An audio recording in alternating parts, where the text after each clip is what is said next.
Morning.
Hello there, everybody. Nicole, Sandra, Lita, good to see you. Titania. Oh, Yeah. Katana, nice to see you.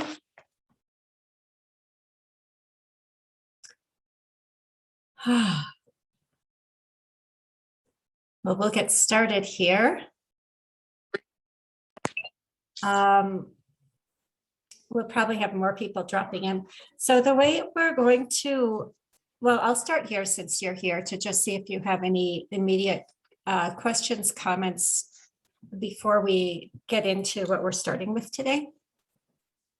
Any particular things that emerged for you that you'd like to bring forward right at the start of class here?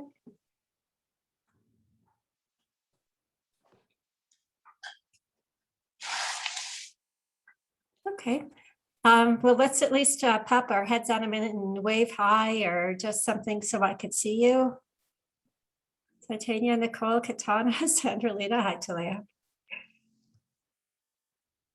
Hi, Titania. Happy to see you. Nicole, are you with us?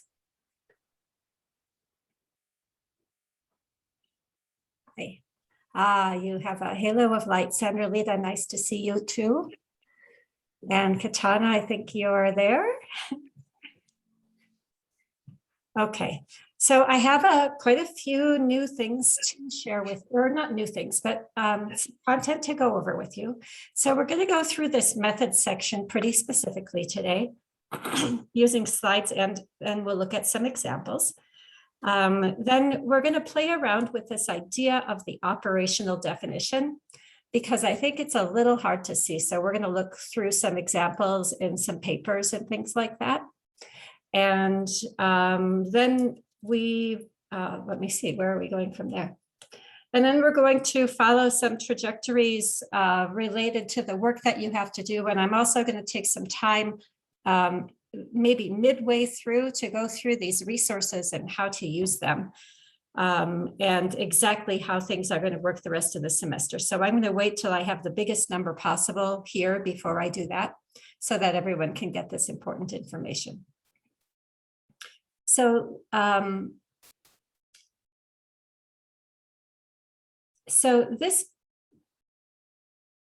so I want to kind of work up some enthusiasm in you. So I'm going to share just a little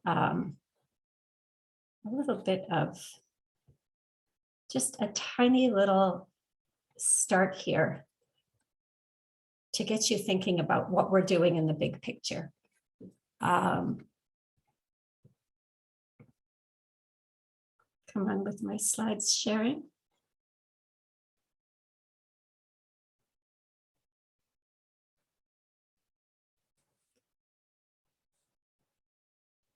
There we go.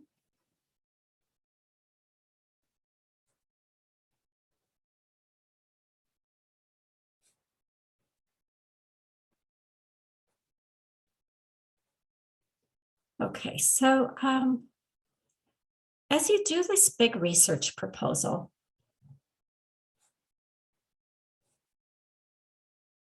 we've reached the, hang on. I guess I have audio on this particular one that I need to get rid of. It's from a different time, I guess.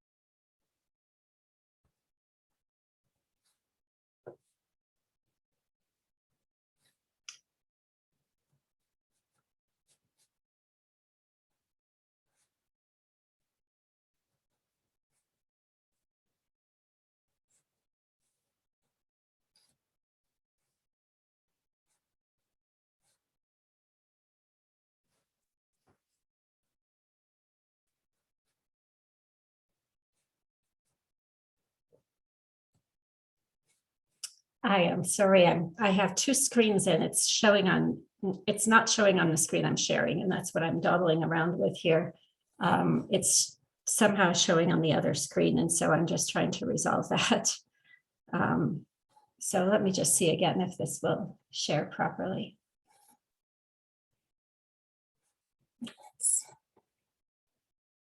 So, all right, I guess I'll have to share the little screen.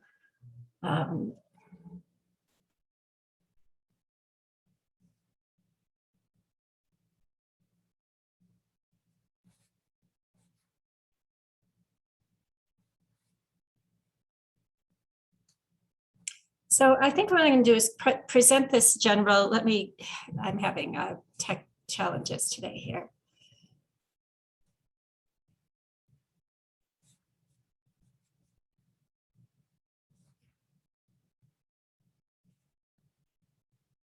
Okay, so I wanted to just share this with you. So we've gone through all of these research methods, and we've been looking at studies all semester, and you've been reading a lot of studies. And so now you're kind of putting all this information together to develop a proposal of your own. And the reason I wanted to share this is because I want you to picture yourself when you share this, when you put together this proposal, not just doing an assignment, but putting together something that you might actually do, that you might actually present to a group of stakeholders who are interested in your topic and who have the money to support you in answering this question. Other people who want to know this answer. And so maybe if you think about it that way, that you're not just doing a class project, but you're putting together a research proposal of something that you might actually eventually do. You might find out the answer. You might get these data and move forward and advance this science. So I guess I'd just like you to think about this in that way, that this isn't just necessarily a mundane assignment, but something that could be pretty meaningful to you. And so then as you're doing that, the tools that you should have, at least to some degree at this stage, are those involved in designing a study. So now you have a sense of how to, you've read a number of studies in your topic area, and you have a sense of how to use these tools, how studies are conducted in this area that relates to your topic of interest. And so you've read through these studies and you've become a little bit of an expert on your topic in terms of the research that's used in this Western approach, which is this objective approach that we're focusing on in this class. So now you're ready to design a study of your own. And so it's important that you use the information that you learned from the other research that's conducted. So if you learned, for example, how they selected a sample and you want to select a similar sample, you can use their idea for how to select a sample, and you just cite it. You can say, following the protocol established by Smith and Jones, comma, we selected our sample in this way. It's good to follow someone else's protocol and use it for an original application of your own. The reason it's nice to follow the same protocol is because then your results might be comparable to their results, which advances the field. So read the studies that you've gotten, and especially read their methods sections, because that's how you're going to learn what a methods section is and how it's going to be put together for you. So I would just say that's the best way to learn how to write a methods section. But what I'm going to give you today are some specific details and examples and things to think about. And then we'll look back at a couple of the studies that we've been playing with all along and see how they did it. And then that's what you're going to do. You're going to copy that style and do that for yourself. So let's think about what is the methods section. So it's part of your proposal that describes the methods that we're using to collect the data. So how are we getting these data? What process was used to get these numbers that we're going to tell you about? And so you're proposing how you're going to get the data. It always comes after the introduction and lit review. And it assumes that at the end of your lit review, you stated the hypothesis. So after reading your methods section, the reader is going to know how you got your data and be able to, or how you intend to get your data, and to judge for herself if she thinks the methods were good. Like, did you have a good process for collecting your data? Is this a good idea, or were there some flaws?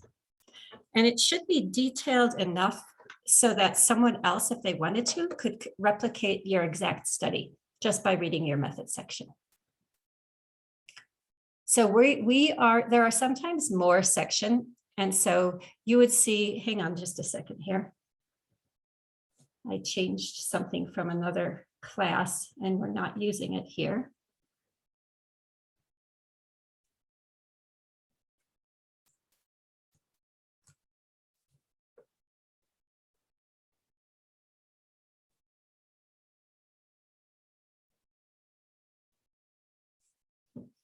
So in brief, we're going to be including these sections. We're going to include participants. I'll go over this in more detail, but that's just who is in the study. The design for our purposes is really short. It's just saying that, like, this is a correlational research design, or this is an experiment using random assignment, or this is a quasi-experiment comparing two existing groups. So that's just one statement. Your procedure is going to be fairly long because it's telling exactly what happened in the study. And again, I'm going to give you a fair bit of information on that. And then measures or materials, or sometimes apparatus, I use that word in here. So what tools did you use? Like if you're doing a survey or a questionnaire, so then you have to describe that survey or questionnaire. Talea, you did a really nice job with that DSES that you are going to adapt. So in this section, you're telling what these materials are. So if they're surveys, there are certain things that you have to include in that. And if they're like, let's say you were going to measure cortisol using a saliva sample, none of you are doing that in here, I don't think. But if that was the case, you would be describing what exact process you're going to use, or how you stored the saliva and how you gathered it, what materials you used. You may, if you're doing anything with paper and pencil, like most things are online these days, but if you're doing something where you're bringing people into a lab and you're going to have them complete a little test of some sort, then you would have to indicate what the test was and, you know, just what paper it's printed on and that sort of thing. And so let's go over some of this today. So the participants, compensation should be last. We see this in different areas. Let me just move that. We see compensation sometimes in the procedure section and sometimes in the participant section. I typically have it in this participant section. So let me put this back on for you. So first off, you're telling who they are. That's the most important thing. You need to have, for example, gender, their age cohort, characteristic that's drawing them together, their shared experience, whatever it is, and that would depend on your study. I'll give you a little more detail in a moment. And then you have to put exclusions. Who would you not want to include in your study? They might be harmed by it, or they have extra protections or things like that. And then in this section, I usually talk about the IRB. Participants were informed of their rights and signed this form.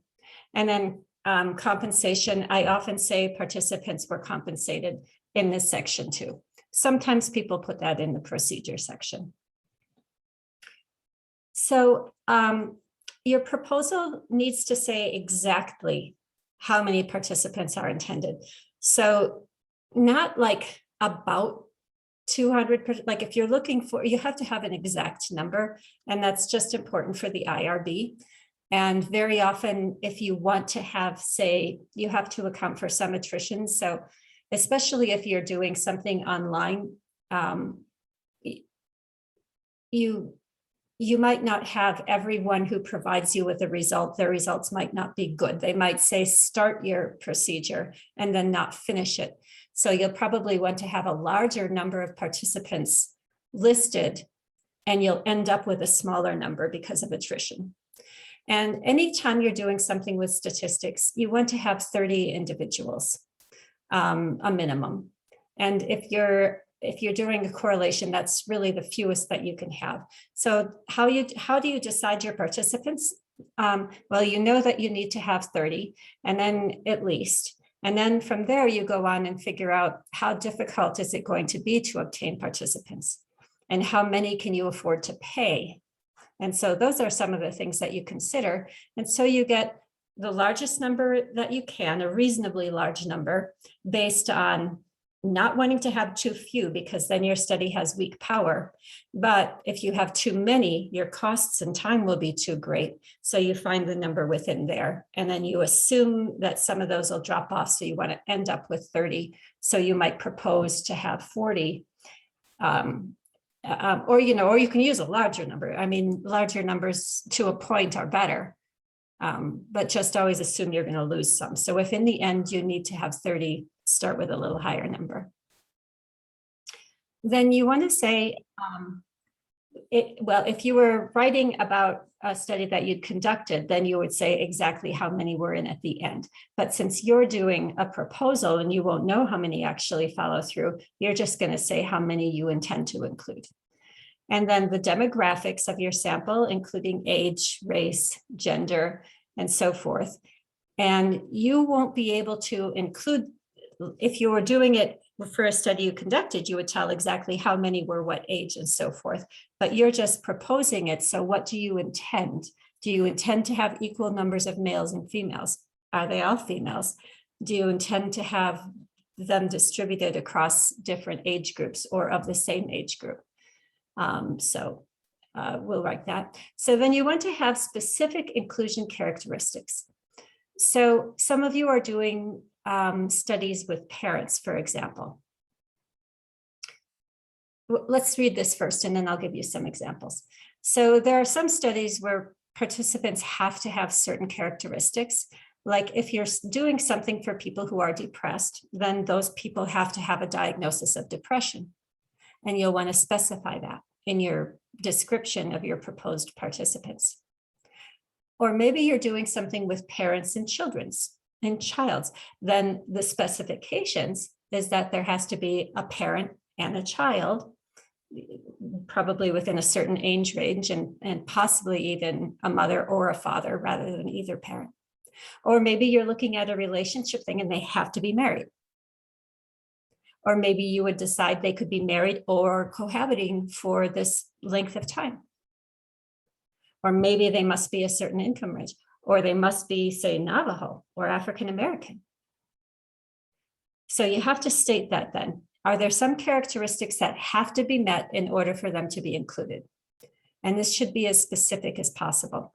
So Talea, you're doing a study that is examining women who, I believe you're focused on women specifically, who had recently been in a drug treatment program. Yes. Okay, so we might need to clarify that more. So Okay. how recently, how recently were they in this program? Or like if they sought treatment, like at what, like, how would you narrow it? Talk more about what this sample would be. Like, what are you thinking? Right after they complete or upon completion of a rehabilitation, like an inpatient rehabilitation center. So Okay. like very good. You Right just after really the- answered a good question. It's got to be inpatient.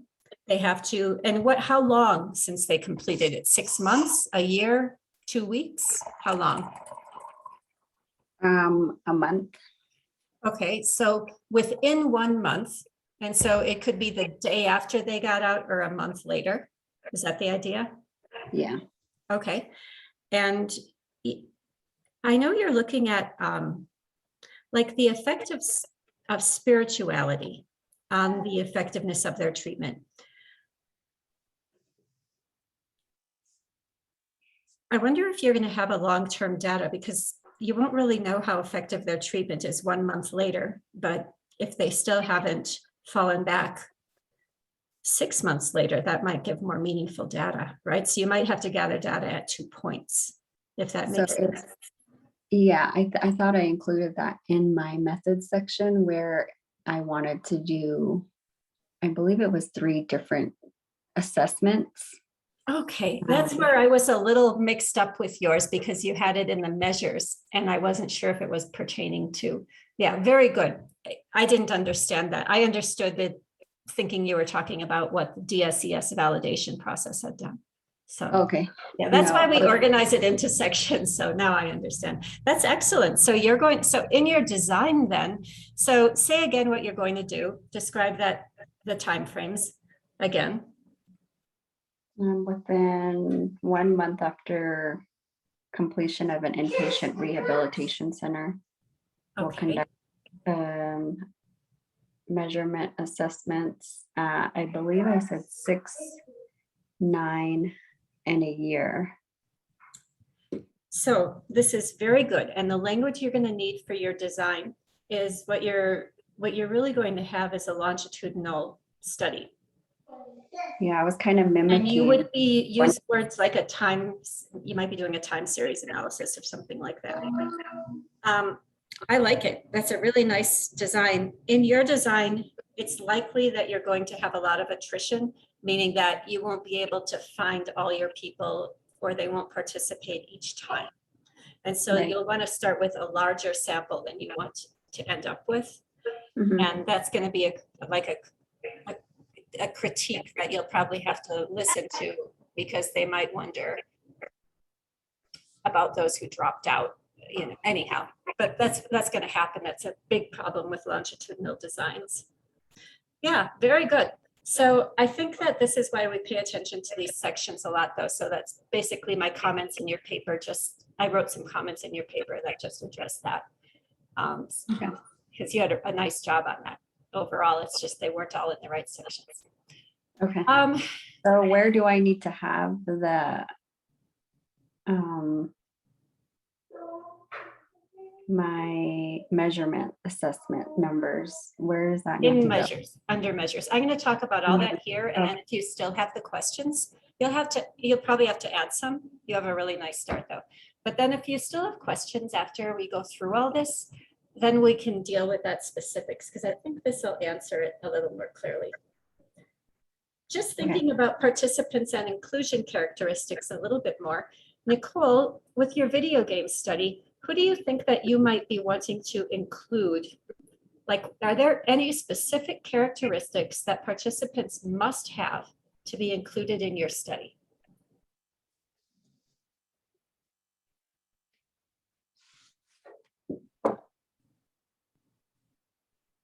Nicole, are you here?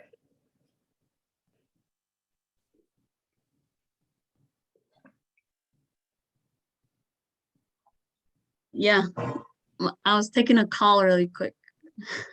That's okay. So what characteristics must a person have to be included in your video game study? There's not really a certain one. Okay. A lot of gamers are different. Okay. So, but there are some. They have to be a gamer, for example. Oh yeah. What makes them a gamer? You have to define that. That's a good question. I never really thought about that part. Okay.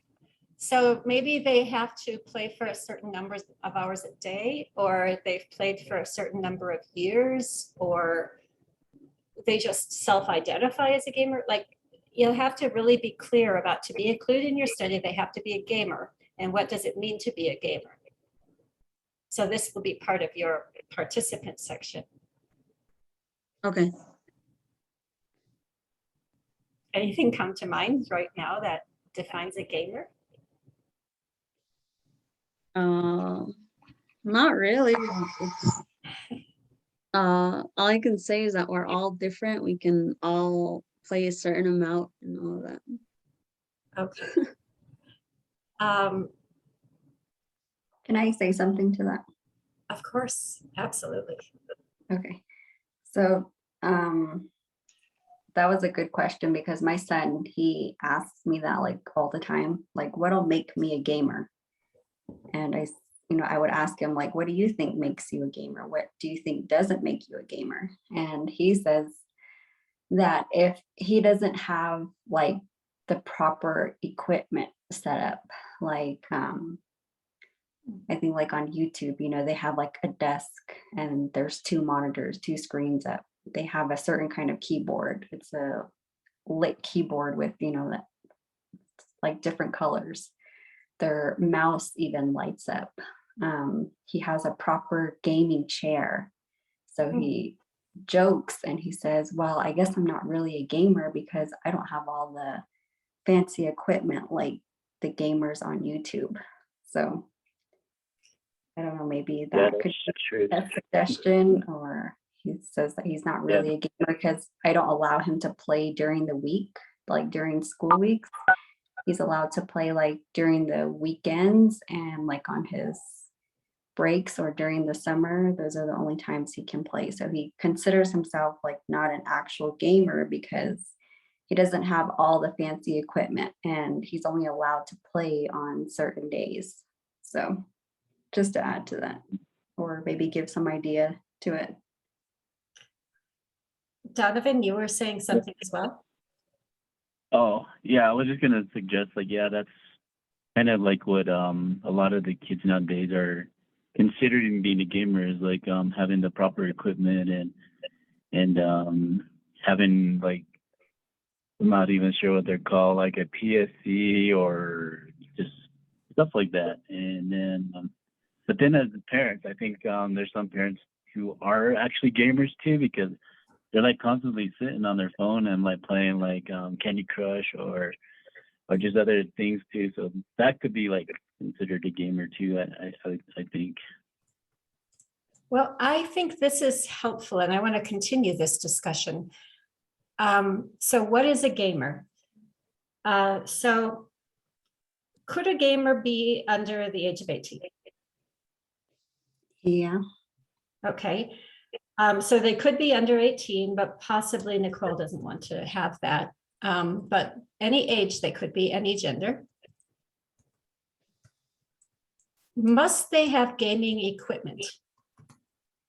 Nicole, what do you think? That keyboard, that chair. You with us, Nicole? I don't know, to me, I don't look at it as being a gamer, like having all these materialistic stuff. Okay, Yeah. not necessarily. All right. Could they be a gamer if they just play on their phone? Like Donovan was just saying.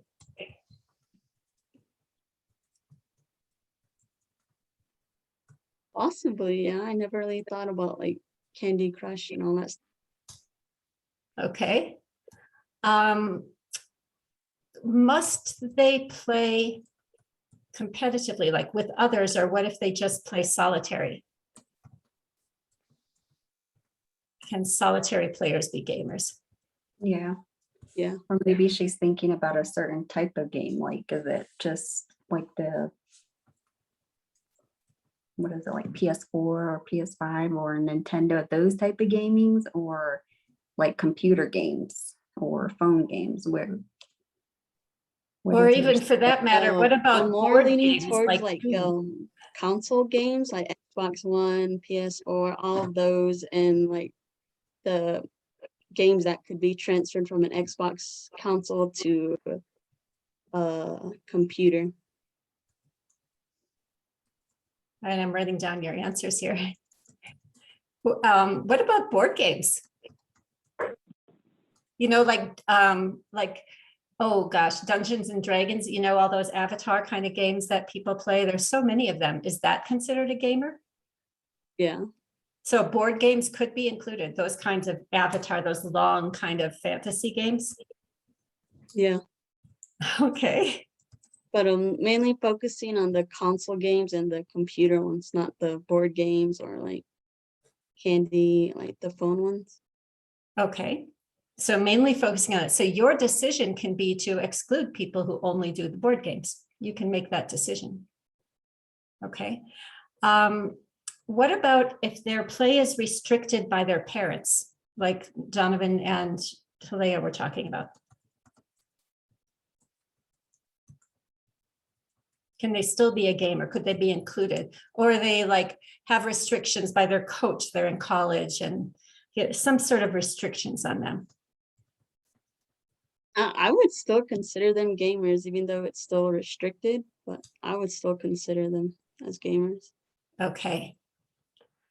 So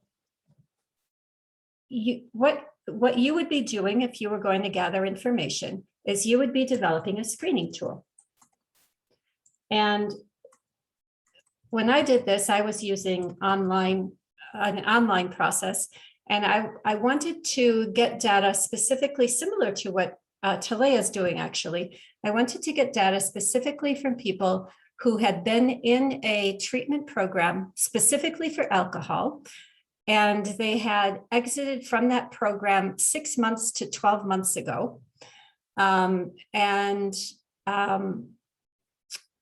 were over the age of 18, and this was the first time they had been in treatment. So I had a series of questions that they had to answer. So for example, I asked, have you received treatment for alcohol,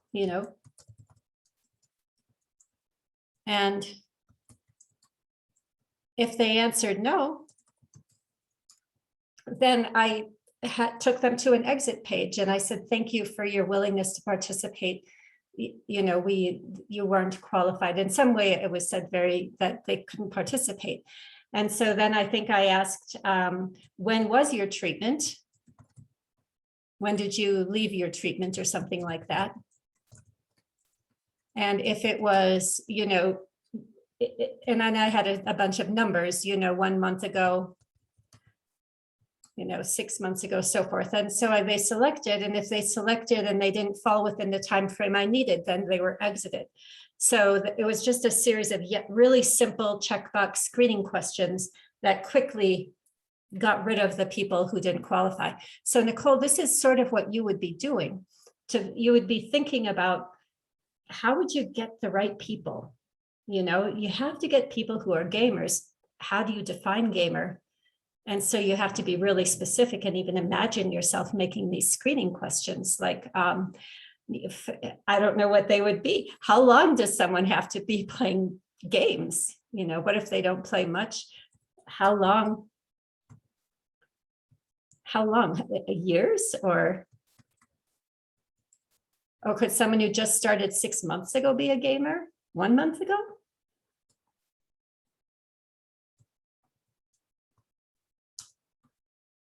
You see what I mean, Nicole?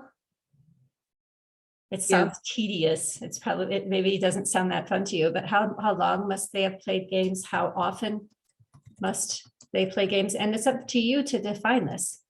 And that's why I said it's a good idea sometimes to use other people's ideas. There may be a standard definition for gamer in the research. If you look at another psychology study that's studying video game players, how are they defining their population? It's a really good idea to use a definition that others have also used, as long as it fits what you're thinking about. It's a good idea because then there's some consistency across different research.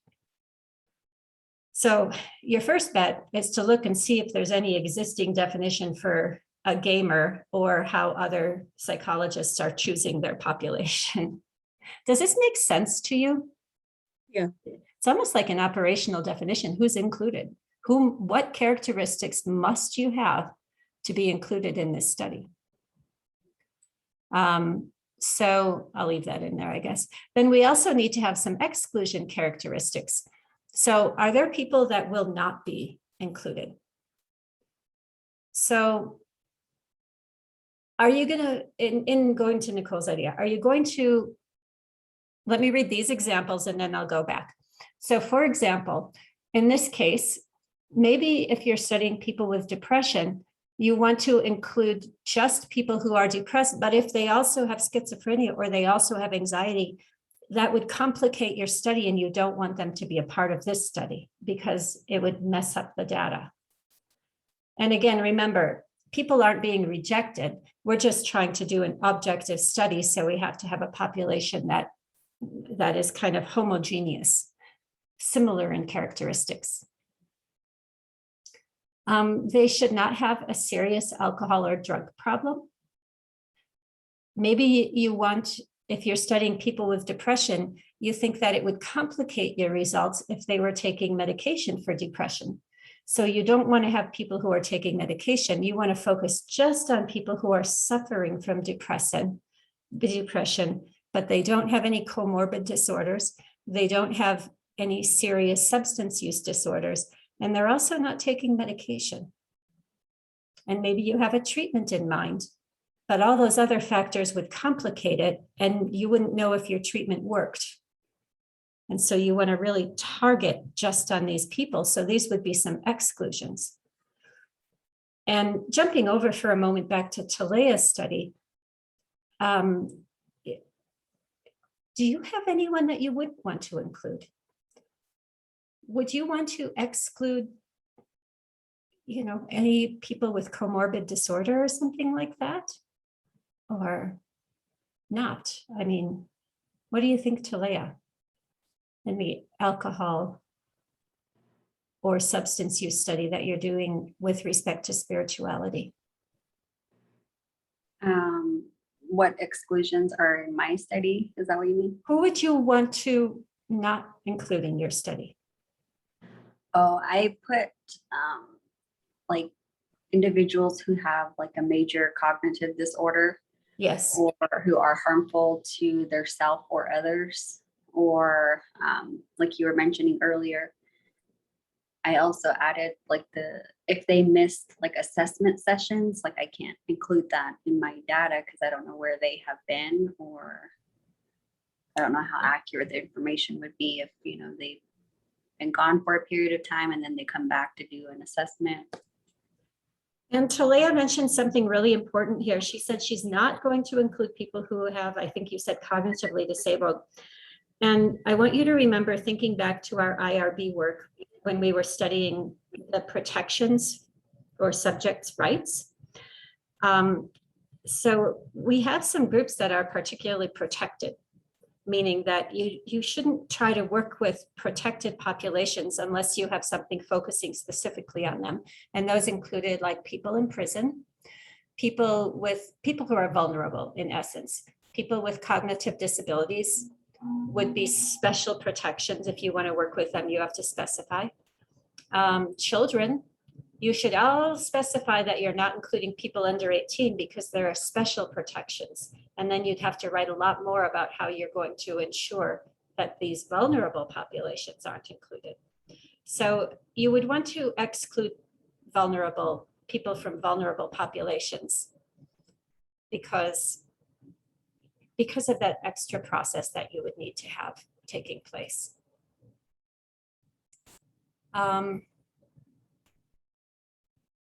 So over to Nicole's, and then we'll see if anyone else wants to toy around with theirs. Would you want to exclude people with, say, substance use issues? Like, would you want to screen for that to make sure that you're looking at the benefits of video games? Would there be any reason to exclude any particular participants besides protected populations?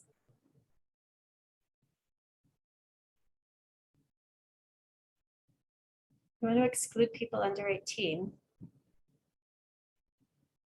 Would you want to exclude someone who's, say, a professional gamer, one of those people who are doing it on YouTube, playing games?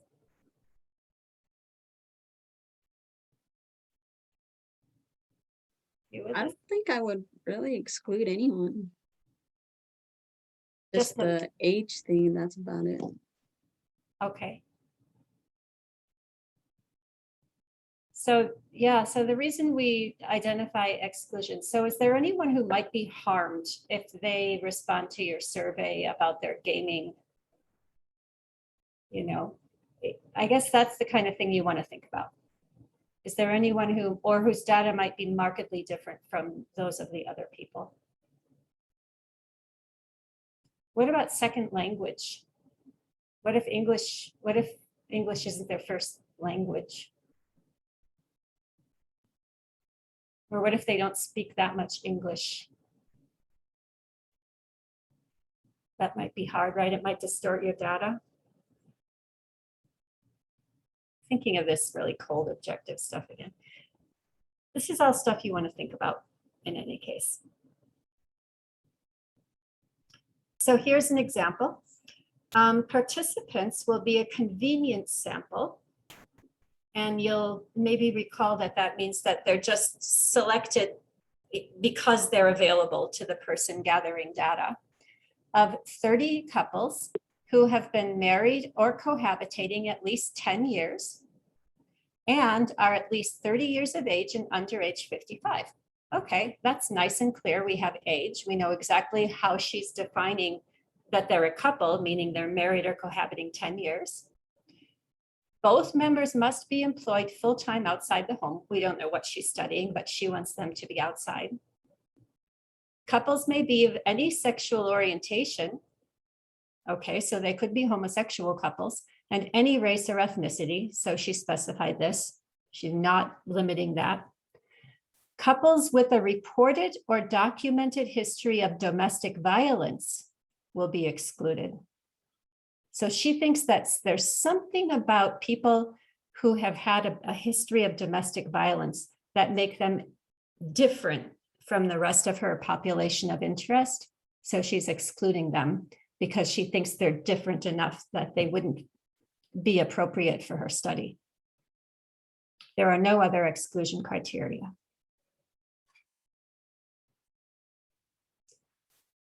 So that's just one example. We'll be looking in some actual studies in a little bit too. But this is what your participants might look like. It needs to be this clear, you know. It needs to be really nice and clear like this. So I think we go on now to our next section. Do you have any questions about participants? Or do any of you who I haven't talked to, who's here? Donovan, Sandra Lita, Titania. Who are you working with in your study? I would want to ask one of you. Katana is here. Who are you working with in your study, Katana, if you can share with us?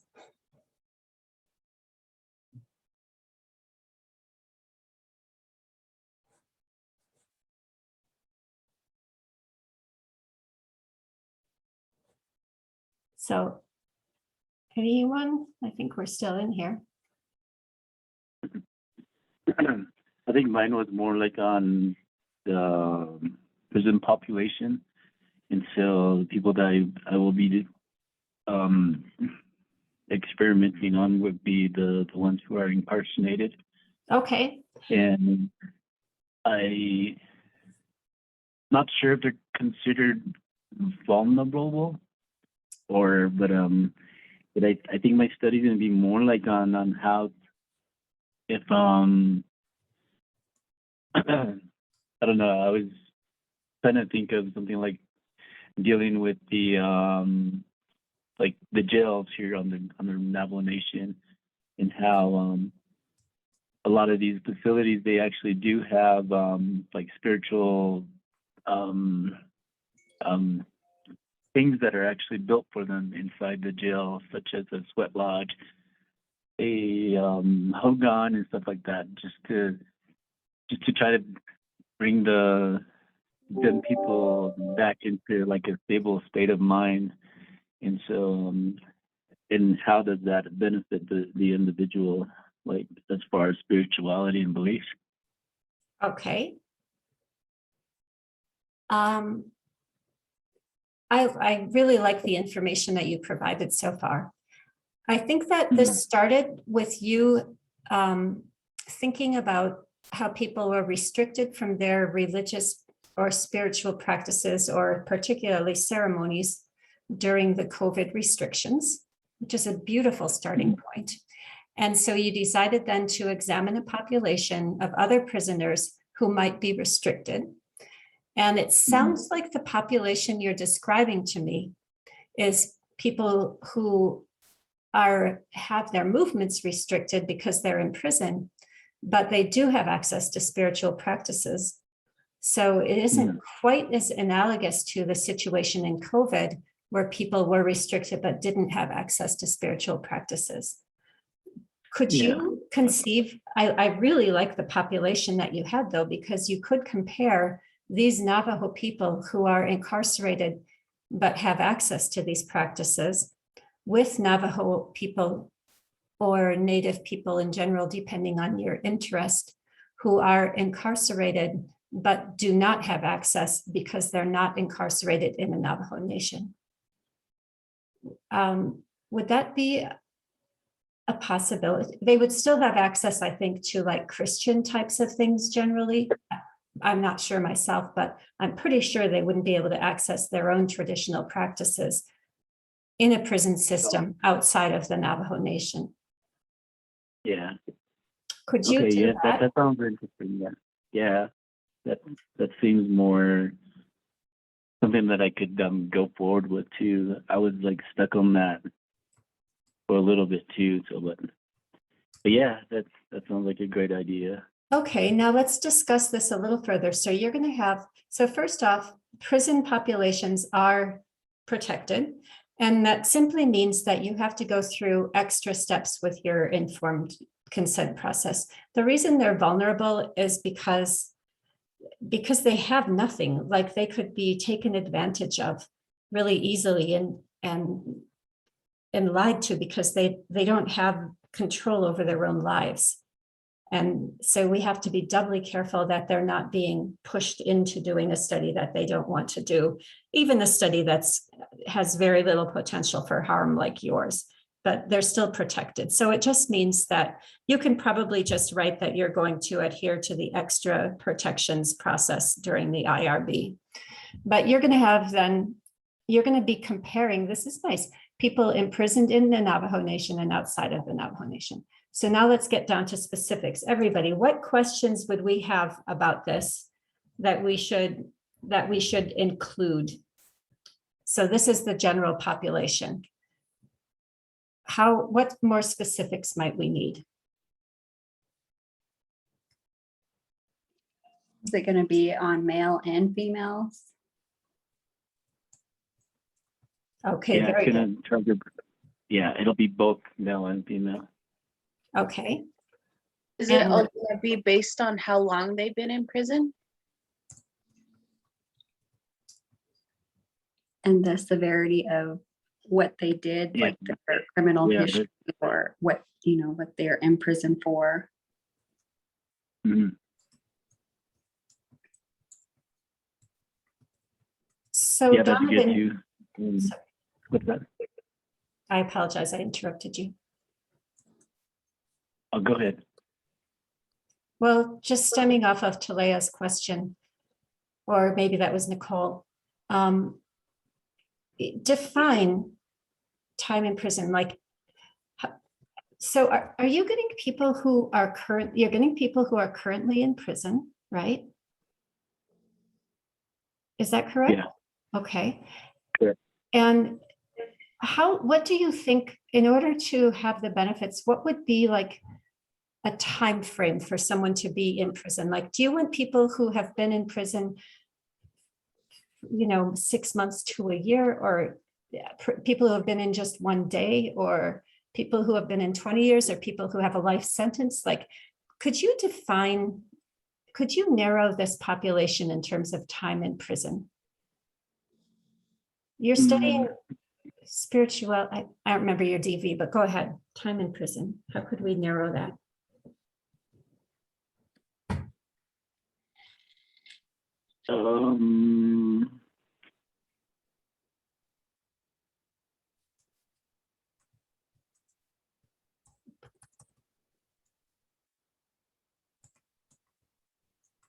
I don't think it really would have to.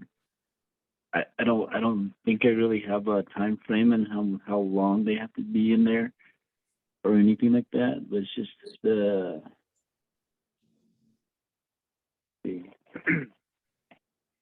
I think what I'm just trying to do is I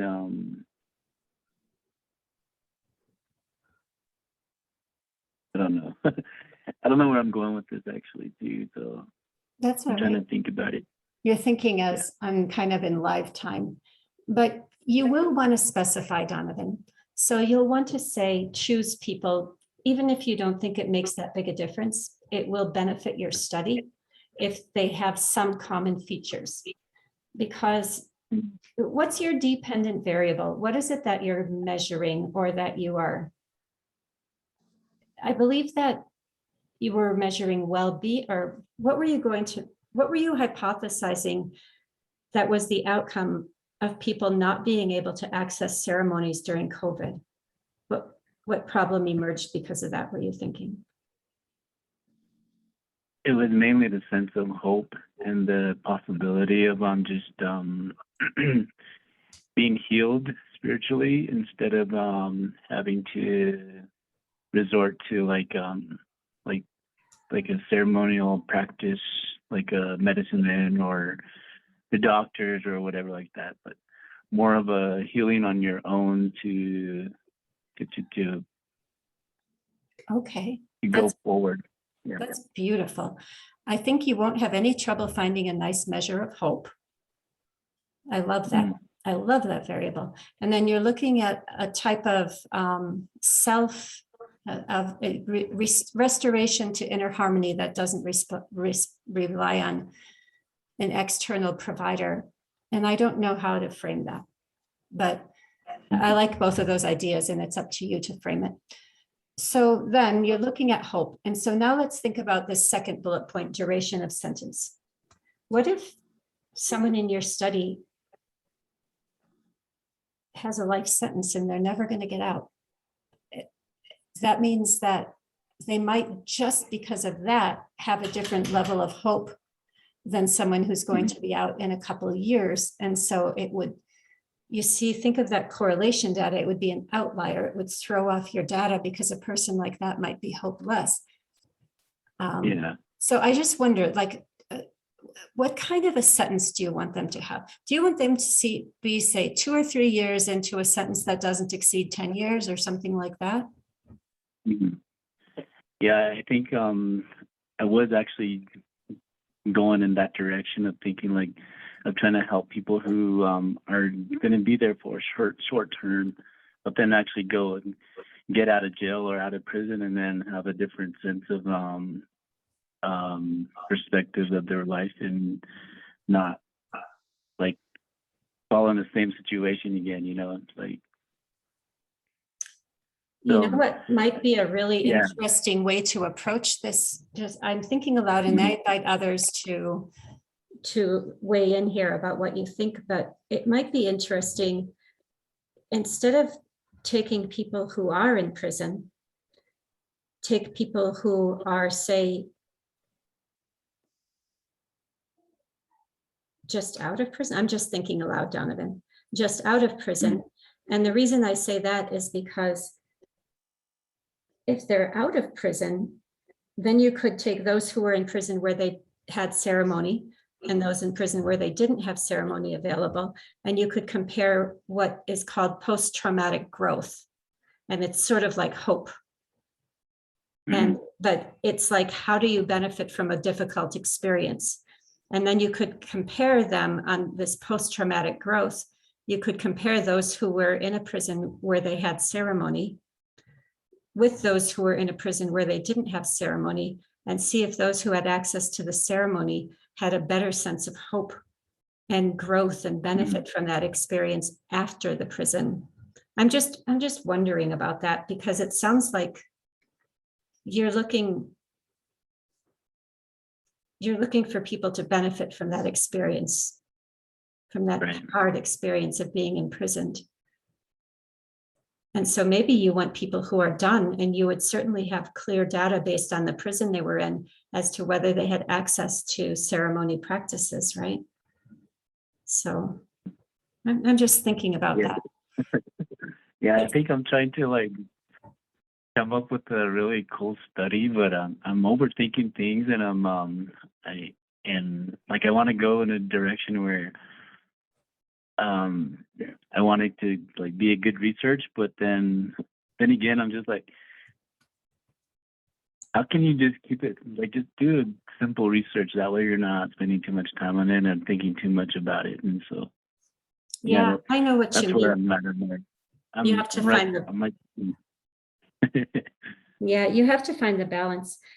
But it's really, once you just decide, if you're going to take people who were in prison, you could still compare people who had ceremony and didn't have ceremony. You could measure post-traumatic growth. That is pretty simple.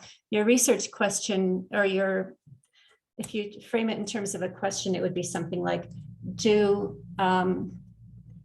by the way, if it was me, I would use just one gender or the other. Otherwise, you'll have to have a really large N. So do males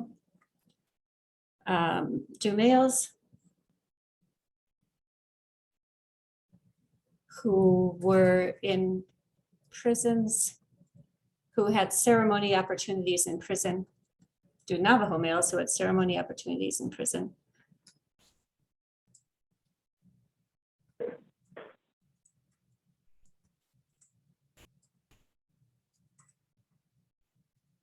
have higher levels of hope? And then we'll use that post-traumatic growth than Navajo males.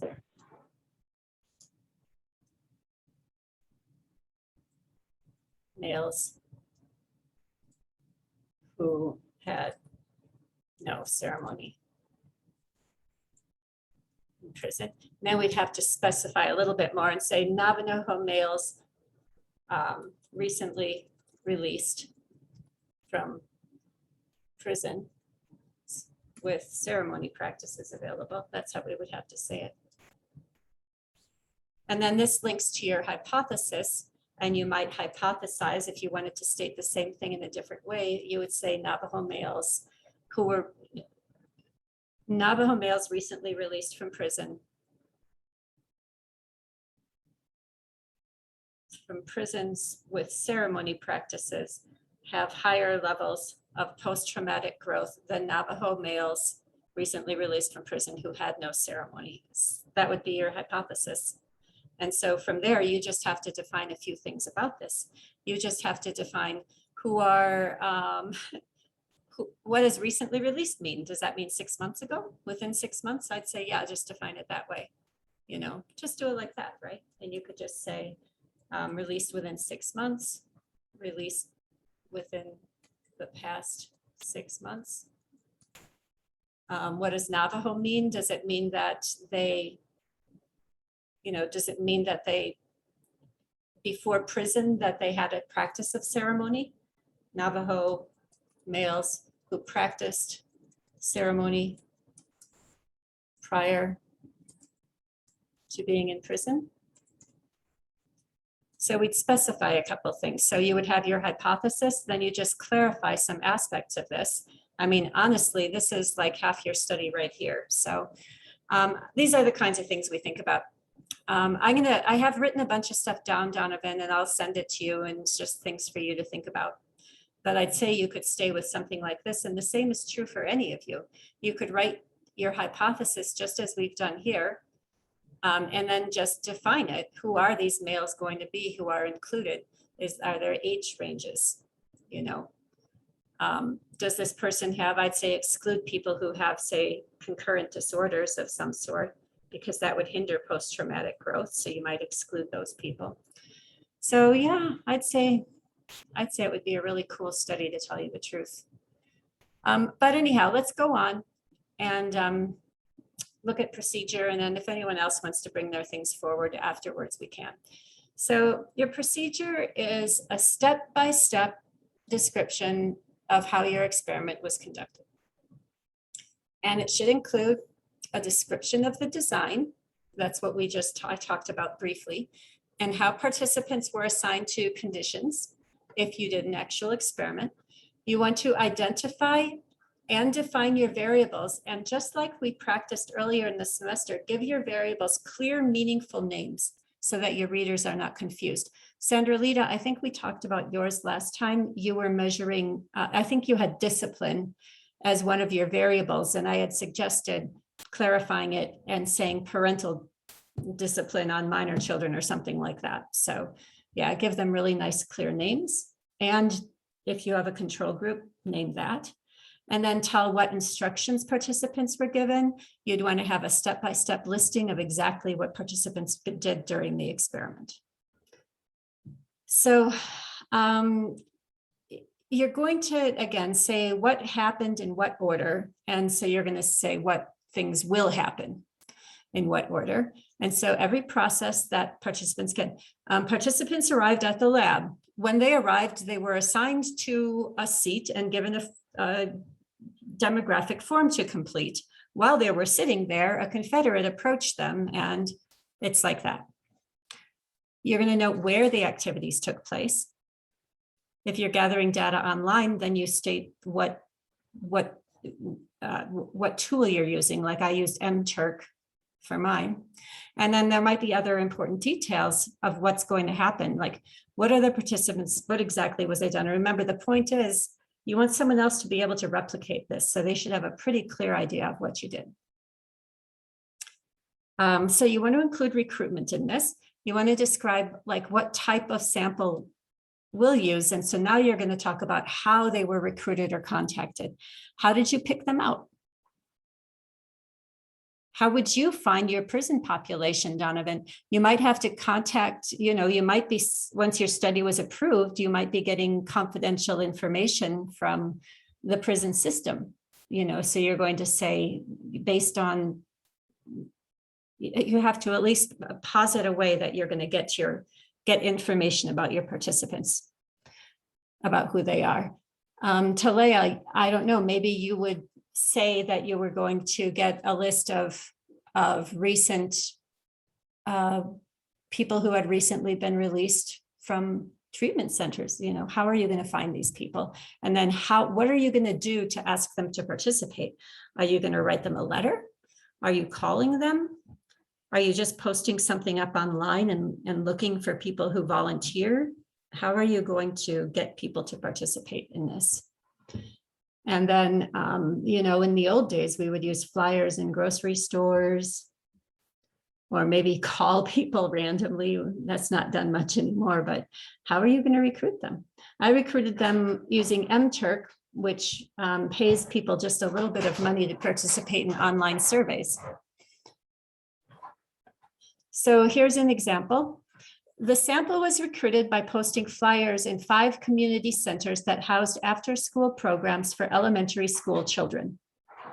Flyers asked single parents of school-aged children interested in the study of learning to contact the researcher if they wanted their children to participate in a brief study of learning styles. So we see exactly what parents read, how they were found, where the flyers would have been. So that's pretty clear. Another example. All currently enrolled students were identified and women and men were divided into separate groupings. Women were assigned a number from 1 to 5,390 and men assigned a number from 1 to 6,040 because there were that many men and women on the rolls respectively.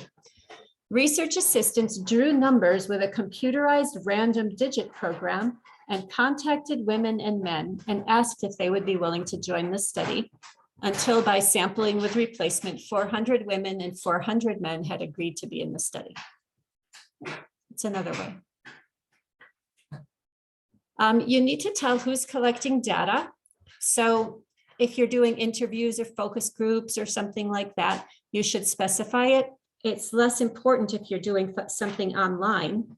So it's important if you're doing things that are face-to-face because the data collectors have a role. They might impact things, so you have to specify that. So if you're doing something face-to-face, here's an example. Licensed clinical social workers conducted all interviews. Social workers and participants were matched by gender, race, and ethnicity, such that Hispanic American men were interviewed by Hispanic American men, African American women were interviewed by African American women, and so on. Trained research assistants collected follow-up survey data by phone. Another really short example. Undergraduate research assistants collected all survey data in pairs of 2 research assistants each time. So it had less relevance that time, but sometimes it matters. Then you have to talk about where things are happening. So if it's online, again, you're talking about the website, but if you're doing something face-to-face, example, interviews took place at participants' home, or if they preferred at an alternate location of their choice, like a coffee shop or public library. For example, 2, data were collected at schools, daycare centers, and after-school programs in a metropolitan area. So, and then here are some examples of the processes. Data were collected from 4 groups of participants separately, 1 time for each group. Participants were seated in a college classroom. Prior to the start of this procedure, they received the informed consent document, had an opportunity to read it and ask questions, and submitted their signed consent to a research assistant. Participants were first surveyed about their basic demographics, stressful life experience, and recent anxious symptoms. Then they were shown 4 films each. Experimental condition participants were shown 4 segments of scary films, and control participants were shown 4 segments of neutral films. These activities together took approximately 1 hour. And so that is an example. Hang on, I have some noise back here.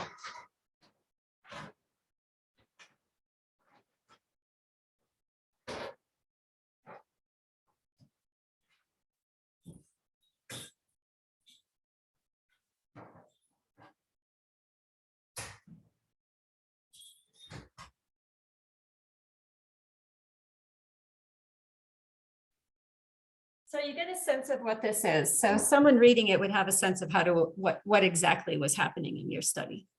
And so yours, if you're just gathering data from someone, you might be describing that experience. Individuals who agreed to participate received a paper survey in the mail and were asked to complete it and return it to the researcher in the included postage paid envelope or something like that. And then materials, I don't have too much, but you're just including anything that is needed for your study. And so if you have in your study, like a survey, like if Donovan decides to use that post-traumatic growth inventory, then he needs to describe it in a certain way. Talea did a nice example of this. She's going to be adapting a measure. And so the things that you need to tell include, let me see if I have it on here, I don't.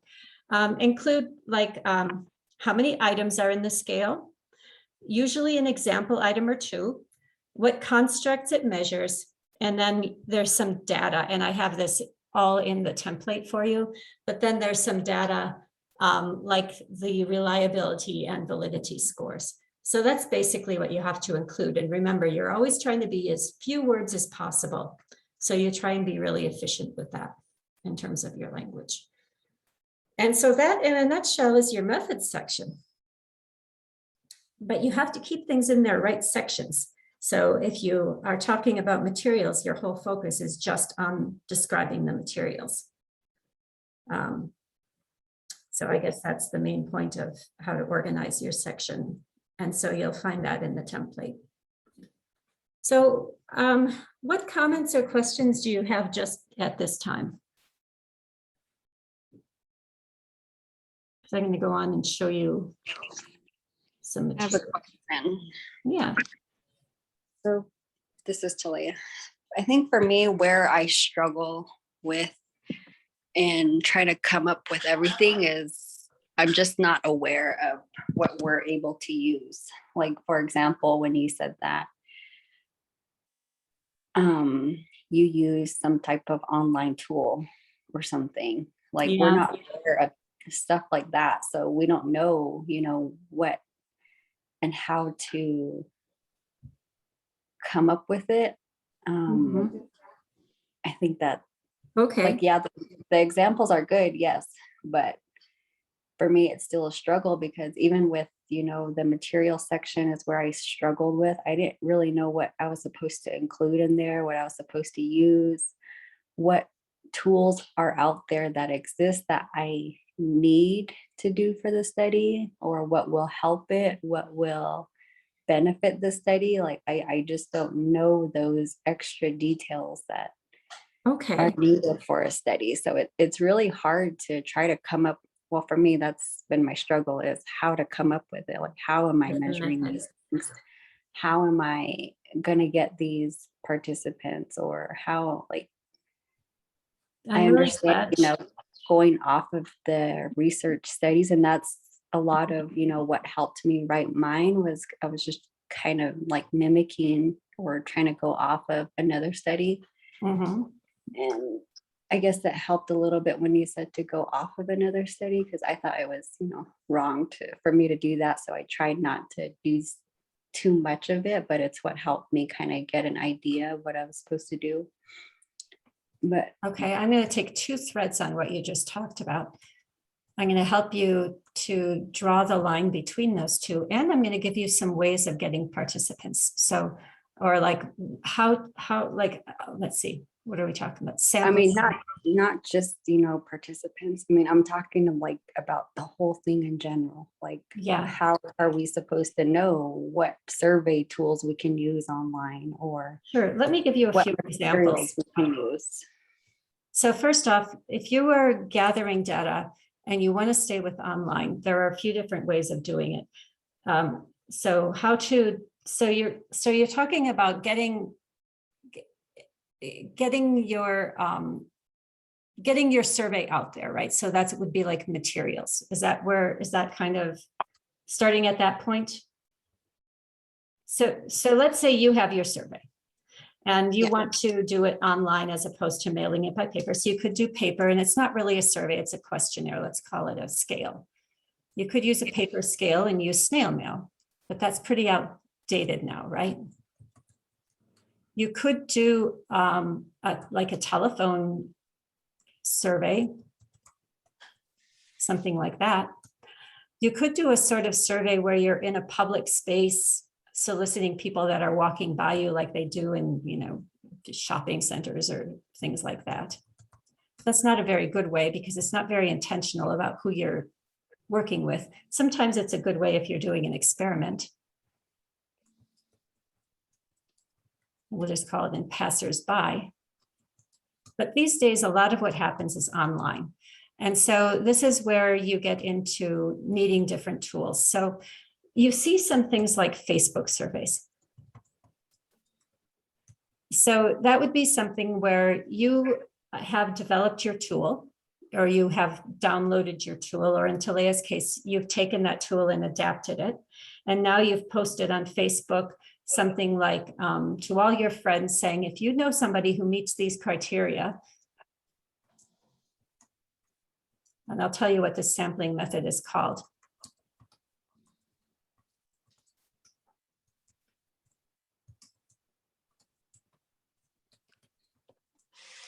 Something like that. I don't think it's a very good way, but it's called snowball sampling, because you can see that a snowball gets bigger and bigger. So if you post up that request with your survey link, and then you ask your friends to post it up, then you get a bigger reach. And then if their friends post it up, you get a bigger reach, just like a snowball gets bigger and bigger and bigger.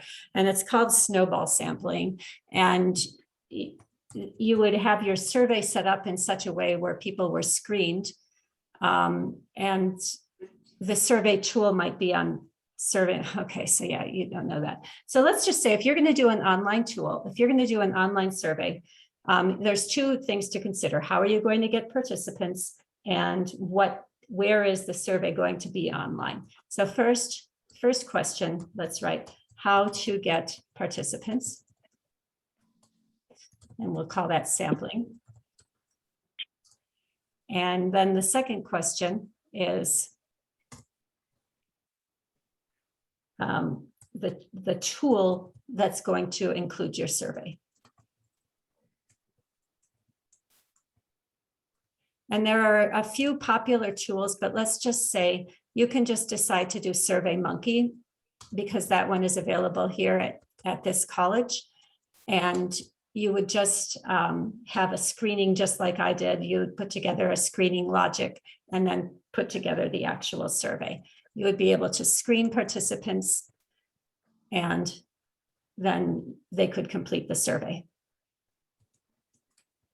And this is available here. So you can just use that if you're going to say, where are you actually going to put your survey or your scale or whatever it is you're doing. And SurveyMonkey is perfectly fine. And I'd say just use that. But how to get your participants, you could do this snowball sampling, which is telling a friend who tell their friends who tell their friends. And this would be on like what you would do on Facebook.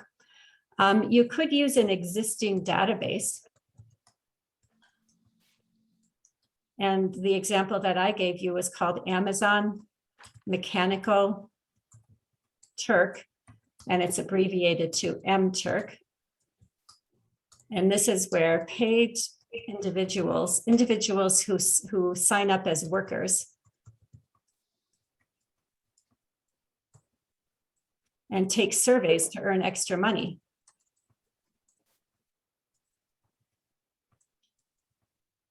And that's it.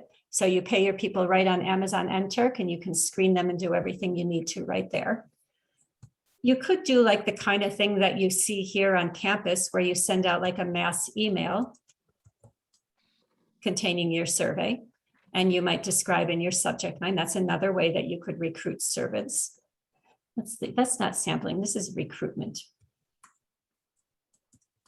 I would say that you would be doing your screening, selecting your sample based on your screening tool. And I know you don't know all this, Talea, so your mass email might have a link to your requirements in your survey. I think your results are usually weak with that sort of thing.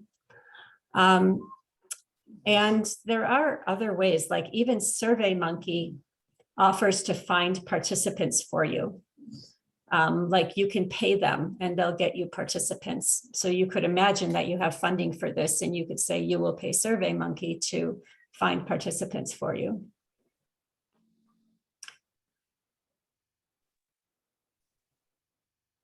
I was thinking something like, but the example for gaming, would it be against the rule for like someone to just like set up a game tournament and then like it'll draw like all these gamers to come in to like just want to participate in the tournament and then maybe just to be like an audience just to check it out and then at the end throw out the survey? Is that something you could do too? Or Absolutely, and it's a really excellent suggestion. So I'm going to expand on that a little bit. So you suggested taking that game tournament or hosting a game tournament. And another way to do it is to go to a site that already exists for your population of interest.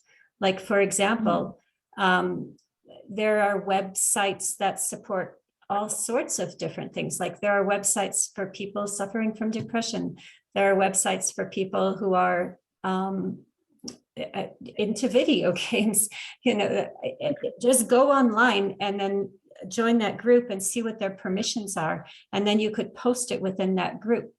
There's a lot of research into say if you're studying meditation research, there's the Mind and Body Institute, and they have a big listserv of people who are interested in meditation. And so you can get their permission and they can post it on their site, or you can get their listserv and send it to people. So yeah, you can go to a dedicated website or group, or like in the case of study, if you want a population of people who have come out of treatment for substance abuse, you know, Alcoholics Anonymous it's anonymous, so they might not, but it's worth at least asking whether you might be able to distribute your material through them.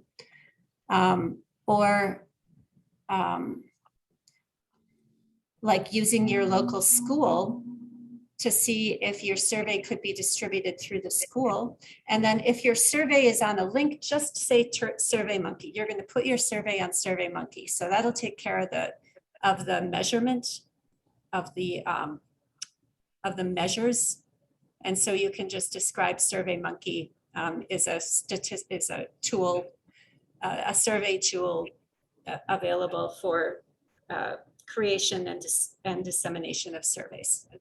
That's adequate. Yeah, but it's a really good idea for getting people. So yeah, going to or attending a conference. So they have, I know for thinking of Nicole's thing, they have all these, I think they call them cons, you know, like dedicated gamers go to this conference to play their game. And so you could find your participants there via a flyer.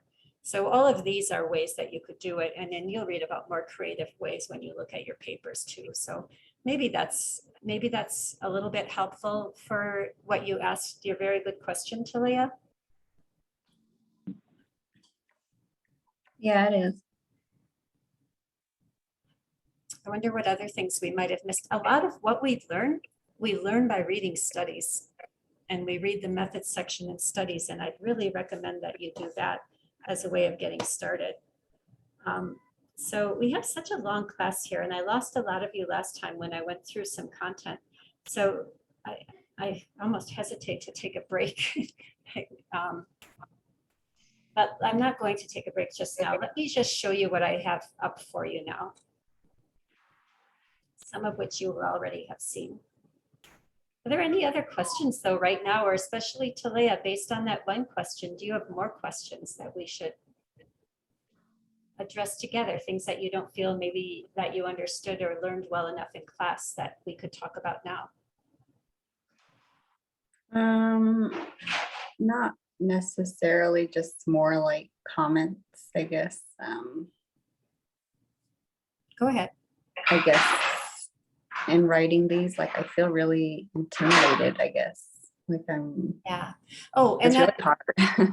yeah, it's hard. And that brought me to the challenge. second thing that you had brought forward that I made up for. So I said to you that it's wise to use other people's tools. I'm going to write that down. It is wise to use the tools other people use. It's wise to use recruitment strategies others have used.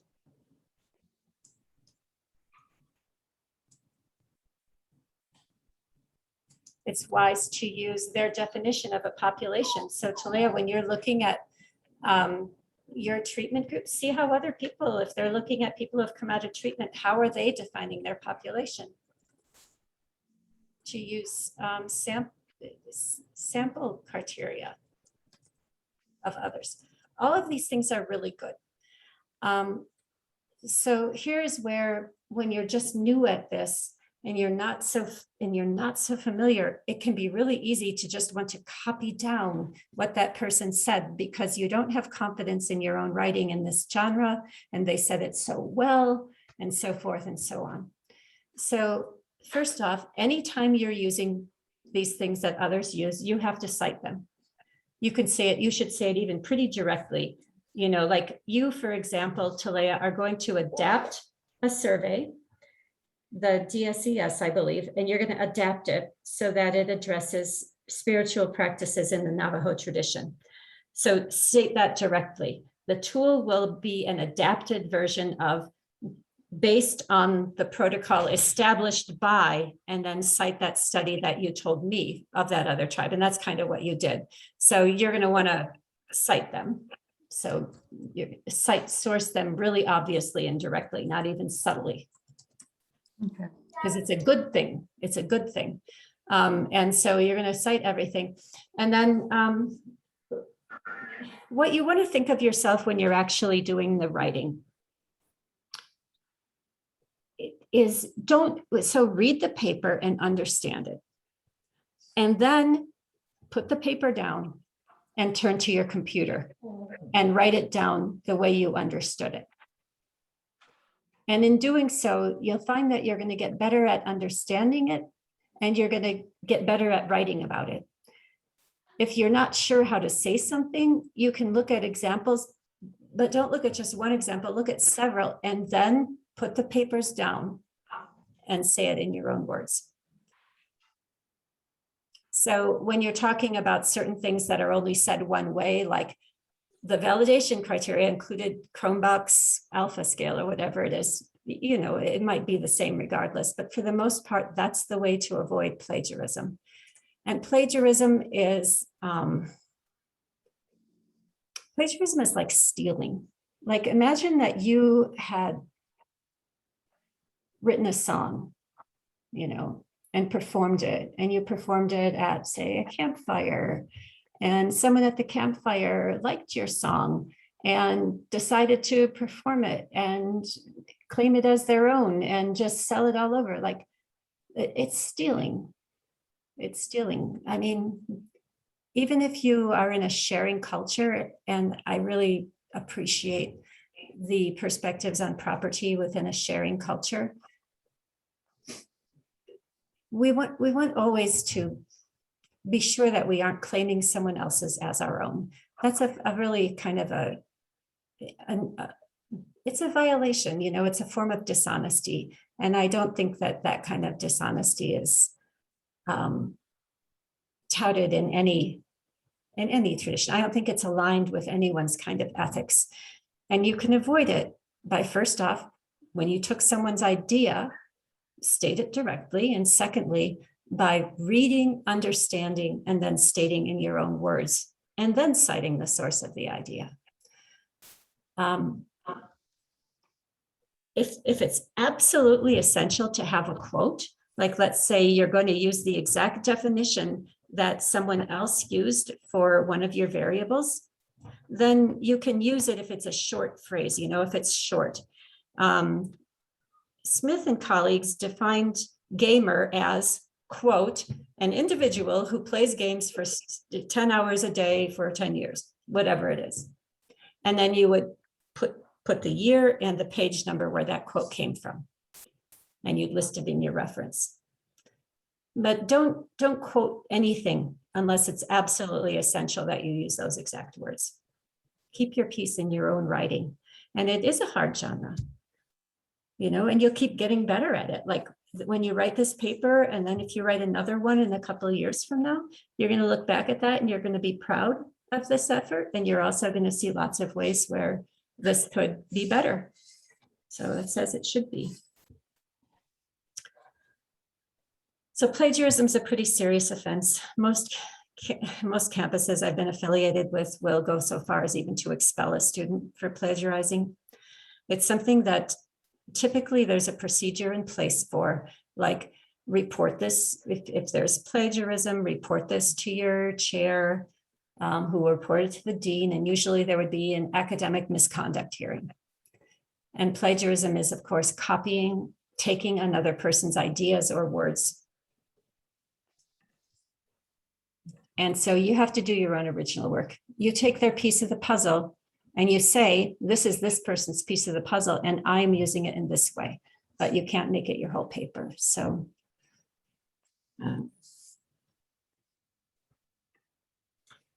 when I see it at a class this level where the writing is so new, I usually can tell right away, because usually the writing of plagiarized material has a very different writing style than I'd otherwise seen from that student.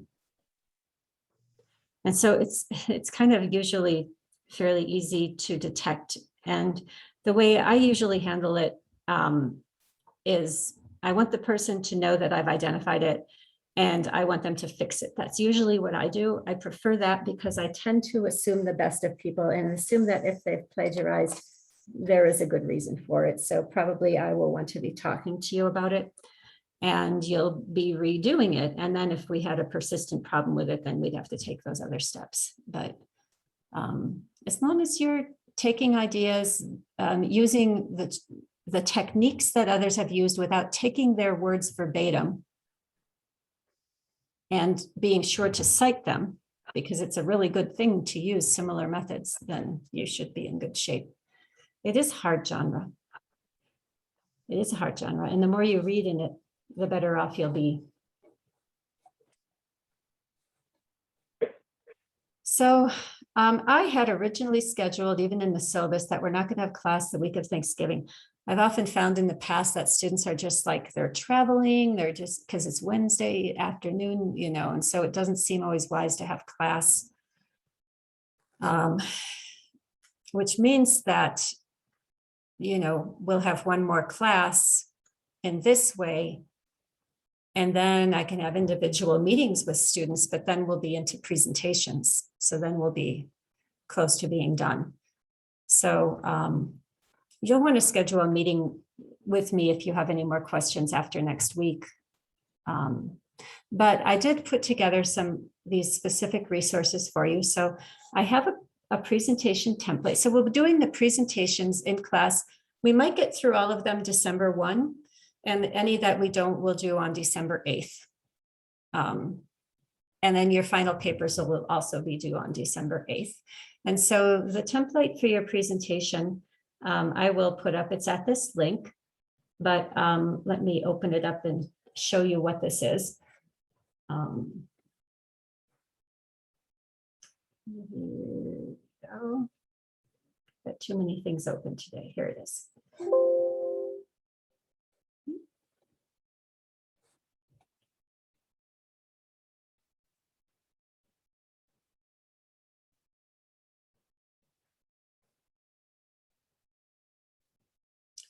All right, so it's really ugly, and it's really ugly by intention.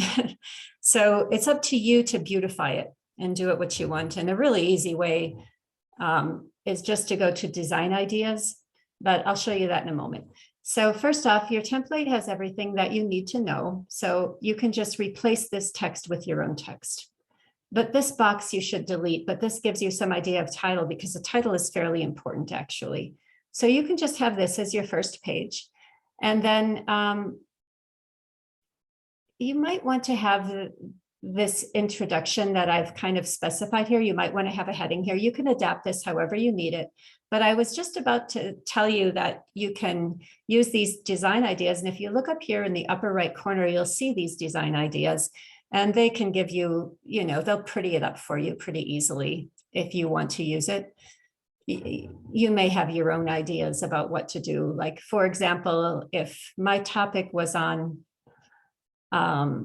stress, you know, maybe I would just look for an image. For our class processes, you can use images. If you were going to actually publish it, you might do something different. Maybe you say, oh, I like this as an image for stress. And so you copy this image and you put it in there. And then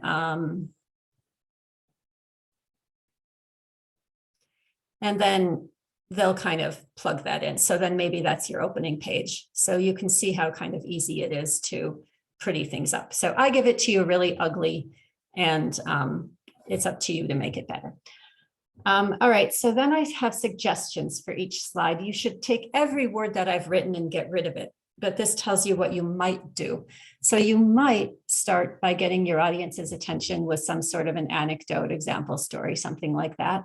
But it's got to be short, because you have this 12-minute, officially it's 12 minutes, and then we'll have a Q&A, question and answer. That's really short. So whatever the story is, you've got to keep it short, but this does replicate a real life situation. So yeah, so you might start out with some sort of an anecdote that might kind of illustrate why you're interested in this topic. And even better, if it's an anecdote that you can refer to again in the end, that you can take your findings or your proposal and then go back to it. Then the significance of the problem, this is part of your introduction that you'll have. What you're really doing is taking your paper and putting it into bullet points into this presentation. In a nutshell, that's what you're doing. So right now I'm starting with the presentation, but I'll go look at this in the paper and you'll see that they're the same thing, except it's shorter. So you might, what makes this problem something we should look at? So if you're considering the alcohol thing that Talea is, well, what makes it significant to us might be that recidivism, or going back to relapsing, is a serious problem, and she might find some data on that. So that might be one way for her to talk about the significance of the problem. And then she would always want to tell her source. Author's last name and year is what would be needed for the source. Then you want to just give a really brief kind of overview. This might be what you're thinking about this problem. So like it might be similar to what you'd have in your abstract. It's just a really short version of what you're going to be writing about and what you're thinking. And this is just your conceptual hypothesis. Like for Nicole, she might be writing that, you know, in general, there may be benefits to research to video. People who play video games may derive benefits that are not addressed in previous research or something like that. So she's hypothesizing in a really general way that there might be benefits. And then you might, if you have a lot of terms and acronyms, you might want to devote a page to just showing your terms. Like if Donovan decides to do people who have just gotten out of prison and he decides to name that population recent releases, I don't know what he'd name it, then he might want to define that here so that we're familiar in advance with the terms he's using. Then you get into your lit review, and you just, for you, if you've done a lot of synthesizing, your approach might be different, but if you were mostly just kind of describing the studies one at a time, then you might just do it this way, one at a time, you know, and include the key information. And then your study, you know, you give us an overview. What are you going to do in your study? You don't have to use this exact template, and, you know, it might be different for you, but this will just help you if you want to. Who are your participants and so forth? What's your measurement tool or tools? What procedure, what details are you going to do? What's a participant going to do in your study? And this would include the design. I didn't have all of it, but you know, because you'll have written this. And then your expected results and implication. So this just tells us what are, based on your hypothesis, what results might you expect to see from your study? You know, would Donovan expect to see that people who had the spiritual practice had greater post-traumatic growth than those who doesn't? Like he might just put together a little chart or something shows that if that's what he would expect.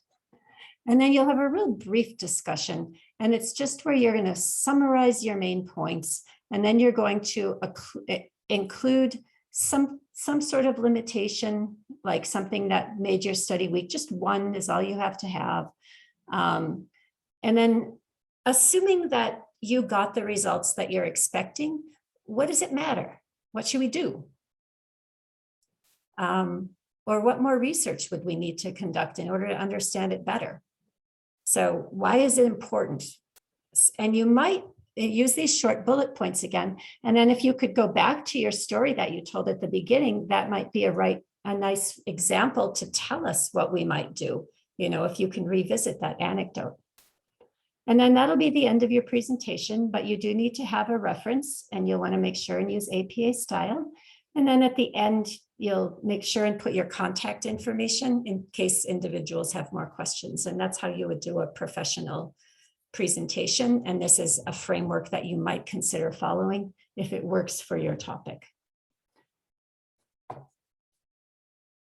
I think we're just going to end class early instead of taking a break. And so I want to show you just a couple more things. I'm going to show you the form that I'll use for grading the presentation. So I'm looking at the time thing. And so the time requirements are some points, 12 and not more than 15. Honestly, 12 is what I started with and what I think I should stay with. And then I hesitated because right now it's 12 to 15 as stated in here, because you have such a lot to present, I think. This next set of points is going to be based on your title page and your opening, that little story, or however you're getting our attention, getting us involved or interested in your work. Your overview is that where you're talking about the topic and the significance of the problem. I'll then look at your peer-reviewed research and how you did presenting your studies. You'll want to make sure and have your hypothesis there. look at how your method is done. Do you have enough detail? Your results, do we clearly understand your results? And then don't underplay this extension or closure, like the implications of that work becomes pretty important. That's 10 points. And then your style, do you know what you're talking about? Are your slides well, do you have your key points made? Can you elaborate on the things that you wrote on your slides? And then the slides themselves, were they easy to read with short, concise points? Was the font large enough? Were the images appropriate? Was it well organized? And then your reference page, is that included and done? And that brings you to the total for this assignment. And so that's the presentation. We'll be doing them live in class. I had forgotten that for a minute and thought we were going to be doing them on recorded and posting a URL, but no, we have a class. And so we'll do our class and present them in class. And so that's kind of what we're doing. Any thoughts or comments on this presentation template that you can download?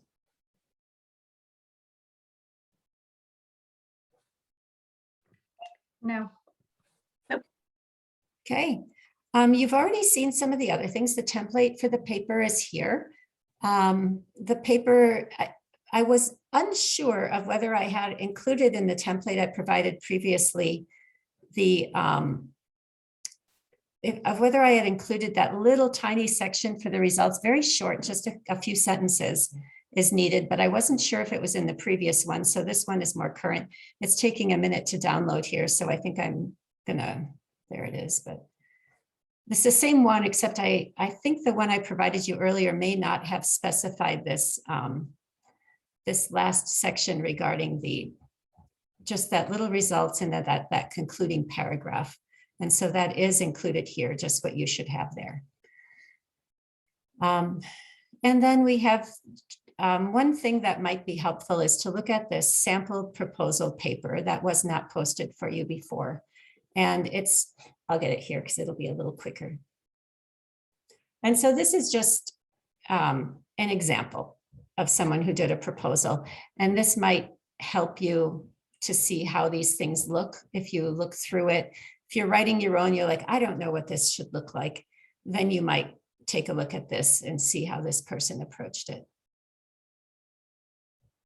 So you can see her lit review. Now she comes into her method and she uses a little bit different heading. She says sample, it's the same as participants. Procedure, she describes the procedure, her measures. This might be helpful to look at as you write about your own measures.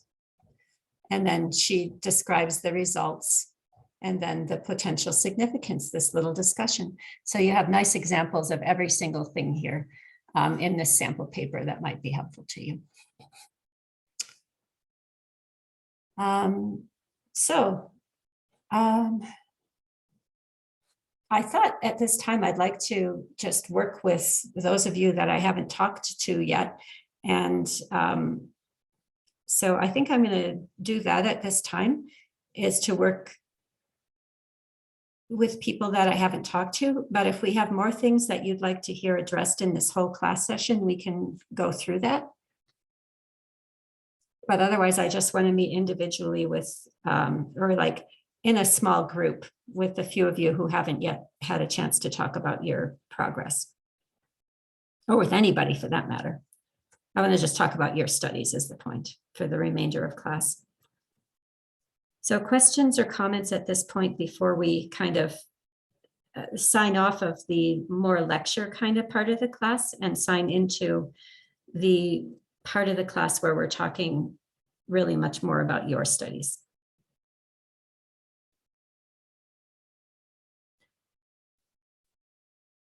Okay, the remainder of this class, I'm going to pick on you one at a time and ask you to talk about your study, and we'll all just ask you questions, anyone who stays around. And if you can't stay around or you don't think this would be beneficial to you personally, then you can sign off.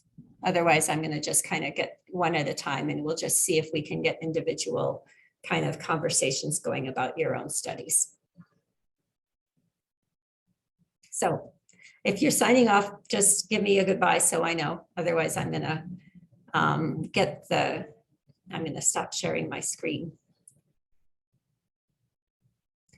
So who should we talk to? How about Titania? Can we start with you? Are you here with us? Yeah, I'm still here. All right. So talk to us about what you have going on for your study. And let's see where you're at. What's your study again? It was on parental disciplining. That's right. Oh, it was you with the discipline. I think I said Sandrelita. Okay. So it's on parental discipline. And so are you doing what's your dependent variable? The how many spanks a child receives. Okay, so that sounds like an independent variable. And what are you Right. expecting that to impact? The their attitude. Okay, and their attitude toward what? Toward authority? Toward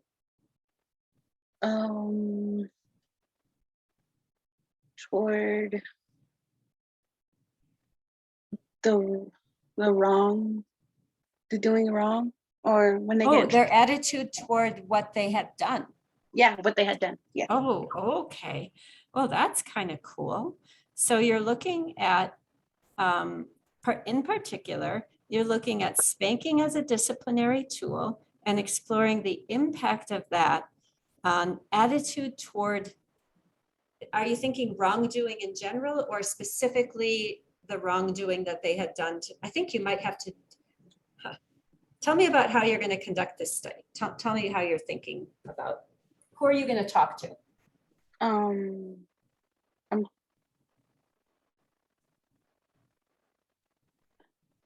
I mean, are you talking to parents in general, or are you selecting parents who stake? Are you talking to children? Selecting like single parents, like Okay, mostly like single mothers. okay. And so of those, some will spank and others will not spank, right? Yes. And so you're going to be asking the parents how frequently they spank their child or something like that, right? Yes. And then what are you going to be measuring to find out about attitude? Are you going to give the children some sort of a survey, or what are you thinking? Would I be able to do it by observing, or the parents observing? The parents observing the children? That is Or- sort of a biased report though, right? Because I mean, I don't know how to. I wonder, anyone have any thoughts on this? This is an interesting question.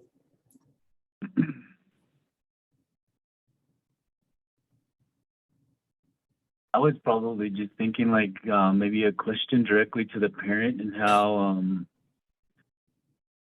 like how many times do you spank your child, or like for them to get an understanding of knowing what they did was wrong. And does it require more spanks, or does it just require like little spanks? So maybe like a question you could ask like the parents. I don't know. One challenge with asking the parents is they're going to be biased. I don't know if they can get in. What would you think about asking the children, like doing some sort of a scale that we could find about attitude toward wrongdoing and getting the data from the children and just running a correlation like between number of spanks and attitude toward wrongdoing? It's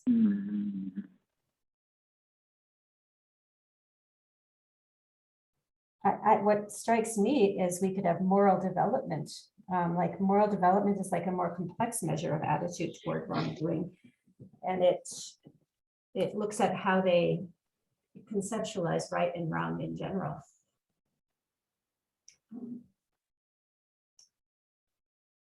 But go on with your idea. We don't have to have a perfect study here. So we're going to continue on. You're going to choose these single parents. How are you going to identify them, find them? I was thinking about the age, kind of like a young age, like under 30. Okay. Where are you going to get them from? Um,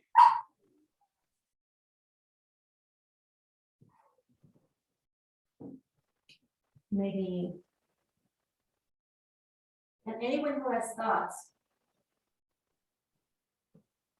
Mm,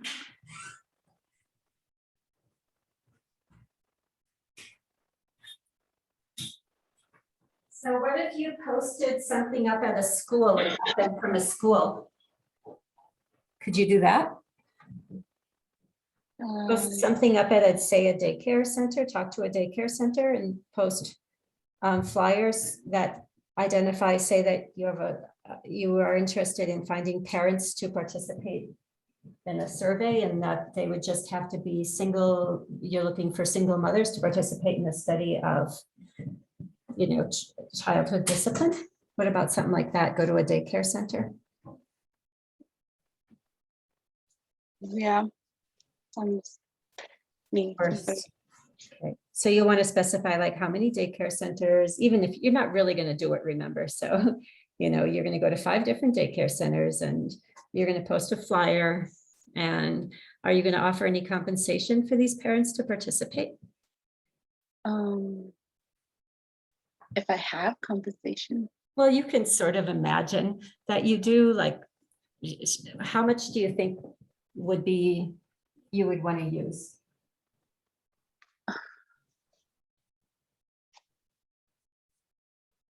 What do you think it would take to get a parent to participate? Hey, you'll make him a free fried bread. they There you go. um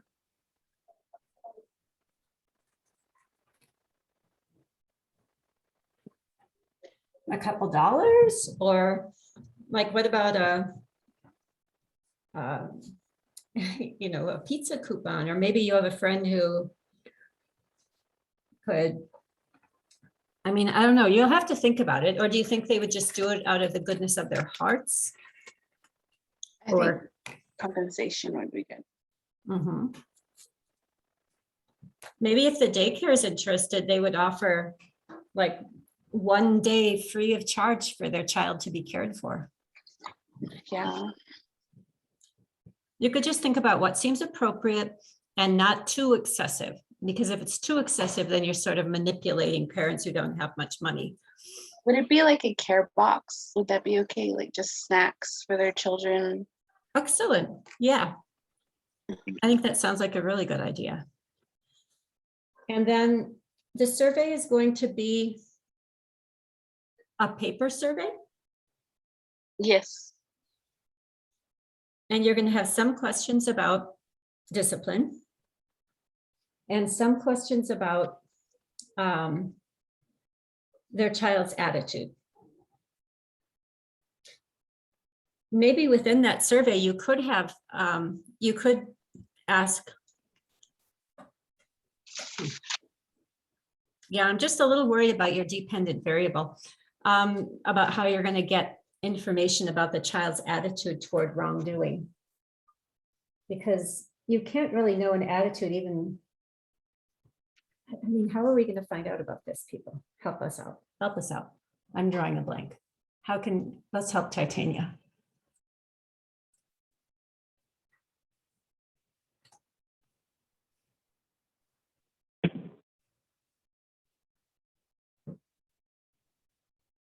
We got to find out what the children's attitudes are toward their crime.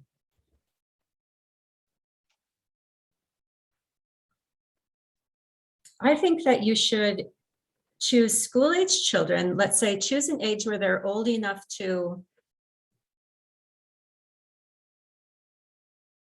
I was thinking like 5 or 10, kind of in that range. Okay, the ages of 5 to 10. Yeah. So 5-year-olds won't be able to read yet. Your 10-year-olds will.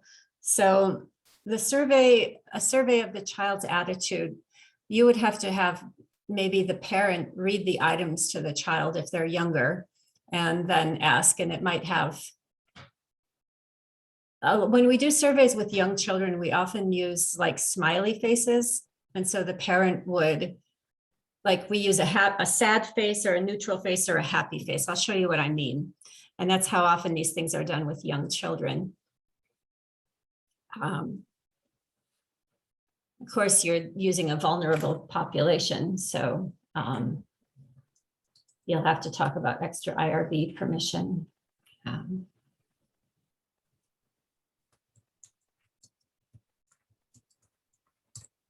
See if I can find a quick picture of. Yeah, I'll keep looking. Okay. So what do you think you want to include something where we ask the children? Because I don't know how else we're going to find out about attitude. What do you think about this, Titania? So what if we showed them like pictures of what's good to do and what's not good to do? Like whatever they choose Mm-hmm. based on how the parent disciplines them at home, Mm-hmm. so that you can measure on how well they know their moral development. That's interesting. So you'd be showing pictures of what again? Say we give them a question, like, do we not clean up after ourselves during a meal? Do we leave it there, or do we put it in the kitchen or put it in like the sink? Okay. So asking them specific behaviors, the only challenge might be that not every parent expects the same thing. Like even my brother and I both had different responsibilities for our kids in the home. And, so that might not be a good measure of moral development. There is one measure that could be interesting. And it goes something like this. It's looking for children to understand the difference between rules and the larger principles of what's right and wrong. And it just talks about how like there's a child in a school, and in the school there's a rule, and the rule says that when you go into the classroom, you have to the rule in this particular school says that when you are taking your coat off, you have to hang it up on the green hooks over on that wall. And then it asks like, so John came to school and hung his coat up on the blue wall. Is that right or wrong? And then the child would say, well, no, that's wrong. And then you ask the question, and what if there was no rule about hanging your coats up on the hooks on the green wall? Then would it be okay? And the child usually says yes. And then you say, and why would it be okay in that circumstance? And then the child says, well, it's just a commit. It's in essence, they say, well, because it's not a rule, then we don't have to do that. And then you give them a second scenario and you say, okay. And in the same school, there's a rule about that you shouldn't hit any other child. And John came and he was kind of mad at Mary, and he hit her. Is that okay? And then the child says, no, that's not okay. And you say, why not? And the child might say, because there's a rule. And then you say, okay. And if there was no rule, then would it be okay for John to hit Mary? And you would want to have the child say, no, that still wouldn't be okay, for the reason that we don't hit other people, that we don't do things that cause harm to others. So that's one kind of a test. There are some tests, in other words, of moral development for young children. So you might want to consider including something like that in the envelope. But I would stay away from a test that asks if specific things are right or wrong, because different families might have different requirements. If you're going to include those things, it might just include harming others, or stealing, things that are really big global rules, not things that are more dealing with like household responsibilities, which might vary among homes. Okay. All right, let's hear from someone else. Sandra Lita, do you want to talk to us about your work? -2. So when you go to Well, I was 5, doing mine on alcoholic parents and or 2 children jumps who back. grew up in What do we homes get? with 5 alcoholic minus parents, Mhm. and they're like likely to develop mental health issues. 1. Yeah. And So oh, what sample are you using? 5 minus 2 is 3. So 65. How are you? Do you have any thoughts on that? Sandrolita, just pause 1 second. I just forgot to show something to Titania that I had said I would show her, and I forgot to share my screen. So let me just share this while it's here. Sandrolita, this is the kind of continuum that's often used for children who can't read. And I'm sorry, I was referring to Titania. Can you see this on the screen? Yes, I can. Yeah, so that's often how we would do that. So if you wanted to include something like that, you could. There's different ones of these. So, all right, I'm done, and I'm sorry for interrupting that, Sandrolita. So you're looking at the impact of growing up with a child with an alcoholic parent on the mental well-being of that individual in adult life. Okay, you're gonna go Yes. 20. All right. And how are you, who are you going to sample? Who's in your participants? 16, 15. Well, I was thinking more of like the father, but I'm not sure. You don't mean the alcoholic father, right? You mean the adult who's grown up with the alcoholic father. Yes, Okay. So are you looking at males or females? 11, 10. You're gonna Males do and females in particular? Girls who grew up with alcoholic fathers? 5, 4, 3. yeah, All right, so yeah, probably females. Yeah, Okay. girls. So your population, your participants are females between the ages of what? that's what you're gonna do. 18 and 30? Nice, you're gonna go all the way down to 1. All right, so I let's was, open our. well, I was thinking more of like younger, like This time. 16. So high school aged girls who are living still with their alcoholic father. Yes, yes. Okay. Got 10. That'll be again one of those vulnerable populations. So there are extra protections that you have to give to them. Everyone else will be. So working on counting. if you're going, what are you going to ask them? Okay, go ahead and go What are to your. you thinking about asking those people?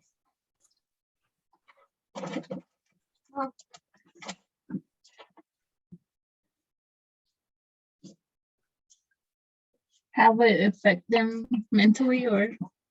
Okay. So more of a survey. I wonder if people who are in that terrible situation, like girls in high school living with an alcoholic father, it would be pretty hard for them to get distance from that, I think. They might not know if it's affecting them.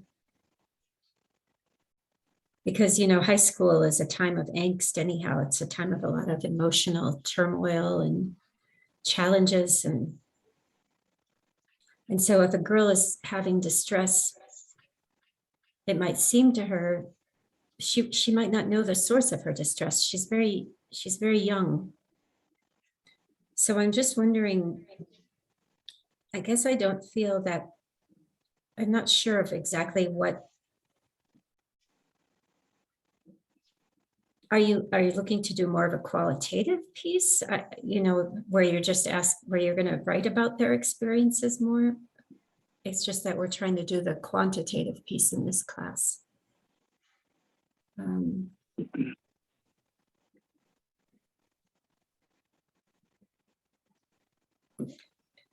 The other You can challenge, target like go ahead. maybe you can target like the girls that are frustrated with their parents who drink or their father that drinks. Like there'll be I know it's going to be like a population of the girl and the father, but I guess more like I guess some girls are not like really, well, some kids are not aware of how bad it is. They think it's okay, and then some that just like, oh, I hate it when my mom or I hate it when my dad drinks, and like maybe someone like maybe girls that are that are like that are disgusted with alcoholic. That's an interesting trajectory. You could take those girls and some of those girls, you could have an objective measure of how much their parents drink, and then the girls who are reacting with anger or frustration at their parents drinking, frustration maybe with their parents drinking. I wonder if that would be actually a healthier outcome than the girls who are suffering but not attributing it to the parents drinking. I guess you would be looking at the attitudes of the girls toward their parents drinking. Okay. And then what outcome would you expect to differ? Like, I think it's a reasonable, actually a reasonable hypothesis that teenage girls who take a stand against, or who not take a stand against in a disrespectful way, but who like dislike or feel frustrated, we'll use Donovan's word, with their parents drinking, might have a healthier sense of self-esteem than those who don't express such exasperation, I guess. I don't know. I think you're going to want to give a lot of thought to what you're trying to show in this work, Sandrolita. Okay, like what are you hoping to demonstrate with some empirical evidence? Okay. Very good. Where are you in your work, Katana? Do you want to talk about what you have going on? Right now I'm kind of struggling a bit with my variables. Okay, can you remind us about your study? Yeah. I'm doing whether child abuse is child abuse rates are increased during the pandemic. Mhm. Okay, and so you're just looking, I suspect that your question shouldn't stop there, because I imagine we could just look that up online and there would be existing data that probably says that, yes, it did increase. So what psychological question do you have about this? About the factors? I think we had talked about the factors that make a person vulnerable to abusing their child in a stressful situation. Weren't you talking about something like that? Somewhat, but it was something like it was mainly focused just on child abuse, neglect, and domestic violence. Right. So I want to draw a little distinction here between sociology and psychology. Sociology is interested in in numbers, in group data, like large numbers, like rates of abuse, or populations that might be more likely to abuse, or something like that. And in psychology, we're more interested in the individuals. And so sociologists might ask, what demographic groups are most likely to experience physically abusive situations?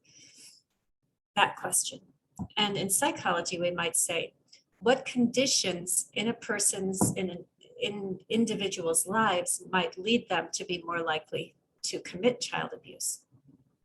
So we're looking a little bit more at the individual and at the psychological factors that impact behavior. So it seems to me that you're asking a a sociological question dealing with rates of abuse within a population. But we want to consider what psychological question we could have on that. And a contribution that might be really valuable would be knowing if, let's say that we have 50, let's say mothers in this case, who are having to stay home with their children during the pandemic when usually they would go to work and the children would go to school. And so we have this situation happening for 50 different women and their children. And of those 50, maybe 10 had a situation where the parent dropped into such a state that they harmed or abused their children, and the rest didn't. So an interesting psychological study might look at what factors differed among these women that might have contributed to those that ended up abusing their children and those that didn't. And so in that case, you would be hypothesizing about what characteristics do you think you would be looking in previous research and speculating what conditions or what characteristics of these women made them succumb to abusing their children in a situation that many people were in, but others didn't abuse their children. That would be a psychology contribution. Yeah. What if you do something like more kids have been doing homeschool. They haven't been going to school, and so that sort of draws the kids to be more at home. And so parents are more like I don't know. I would just say that there's just like a higher length in time that you spend with your kids now during the pandemic, and then being like just the whole concept of having to teach your kid too, and so and I think that kind of drew a lot of the abuse in some of the kids during the pandemic was just that parents weren't that patient enough as teachers to teach their kids and be able to help them, because they left that up to the school to do, and then now it looked like their job to do it, and so it increased a lot of child abuse.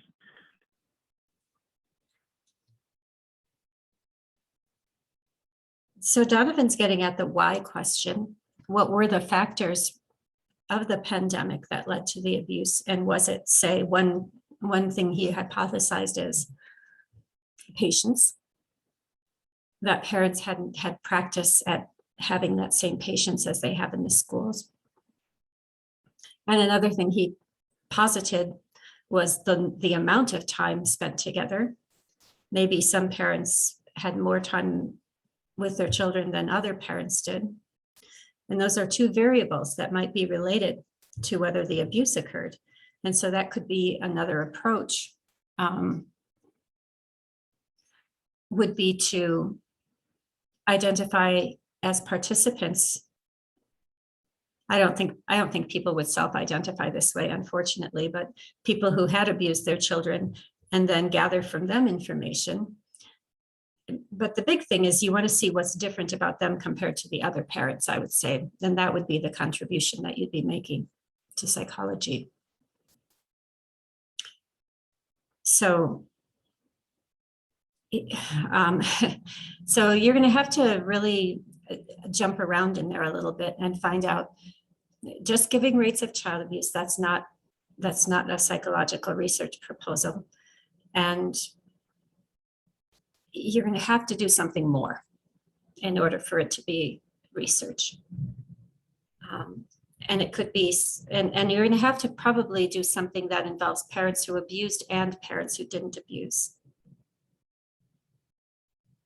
So you're going to have to specify both sets, because if you don't, then you don't have any idea of whether those factors contributed to the abuse or not, because you don't have any people who experienced those same factors and didn't abuse.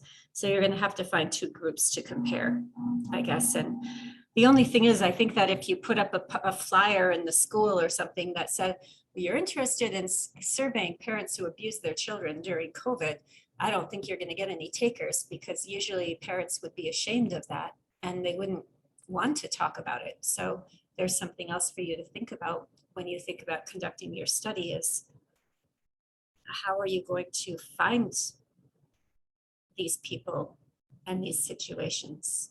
I think, can you remind me, did you, I think you discussed this at some point, right? What were you thinking, Katana? Yeah, I wanted to change it a bit, but I don't think it's going the direction I wanted it to. But at the time, it mainly focused on like their ability to learn, their anxiety, stress, pressure, and whatnot. How are you going to find out whether they abuse their children? I was gonna use a random thing and just send out like a questionnaire thing and keep everything everybody's identity unknown. Okay. Do you think that parents would acknowledge if they abuse their children? Would they say that in a survey? I don't think so. I don't either.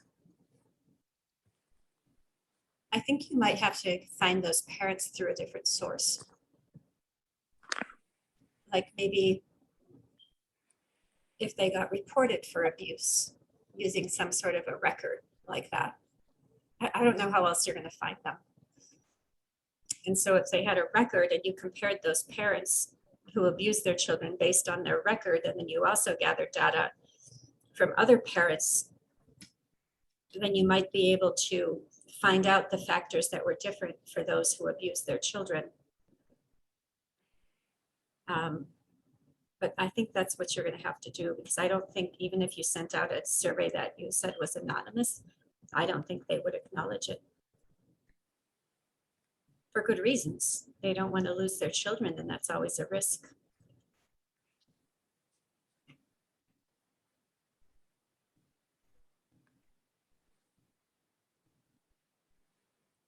So keep pondering this, Katana.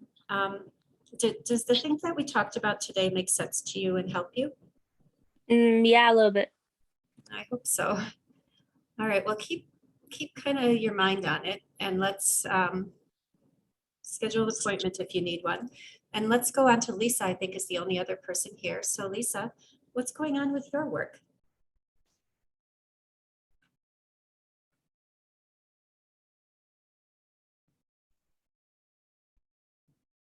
Maybe Lisa's not here.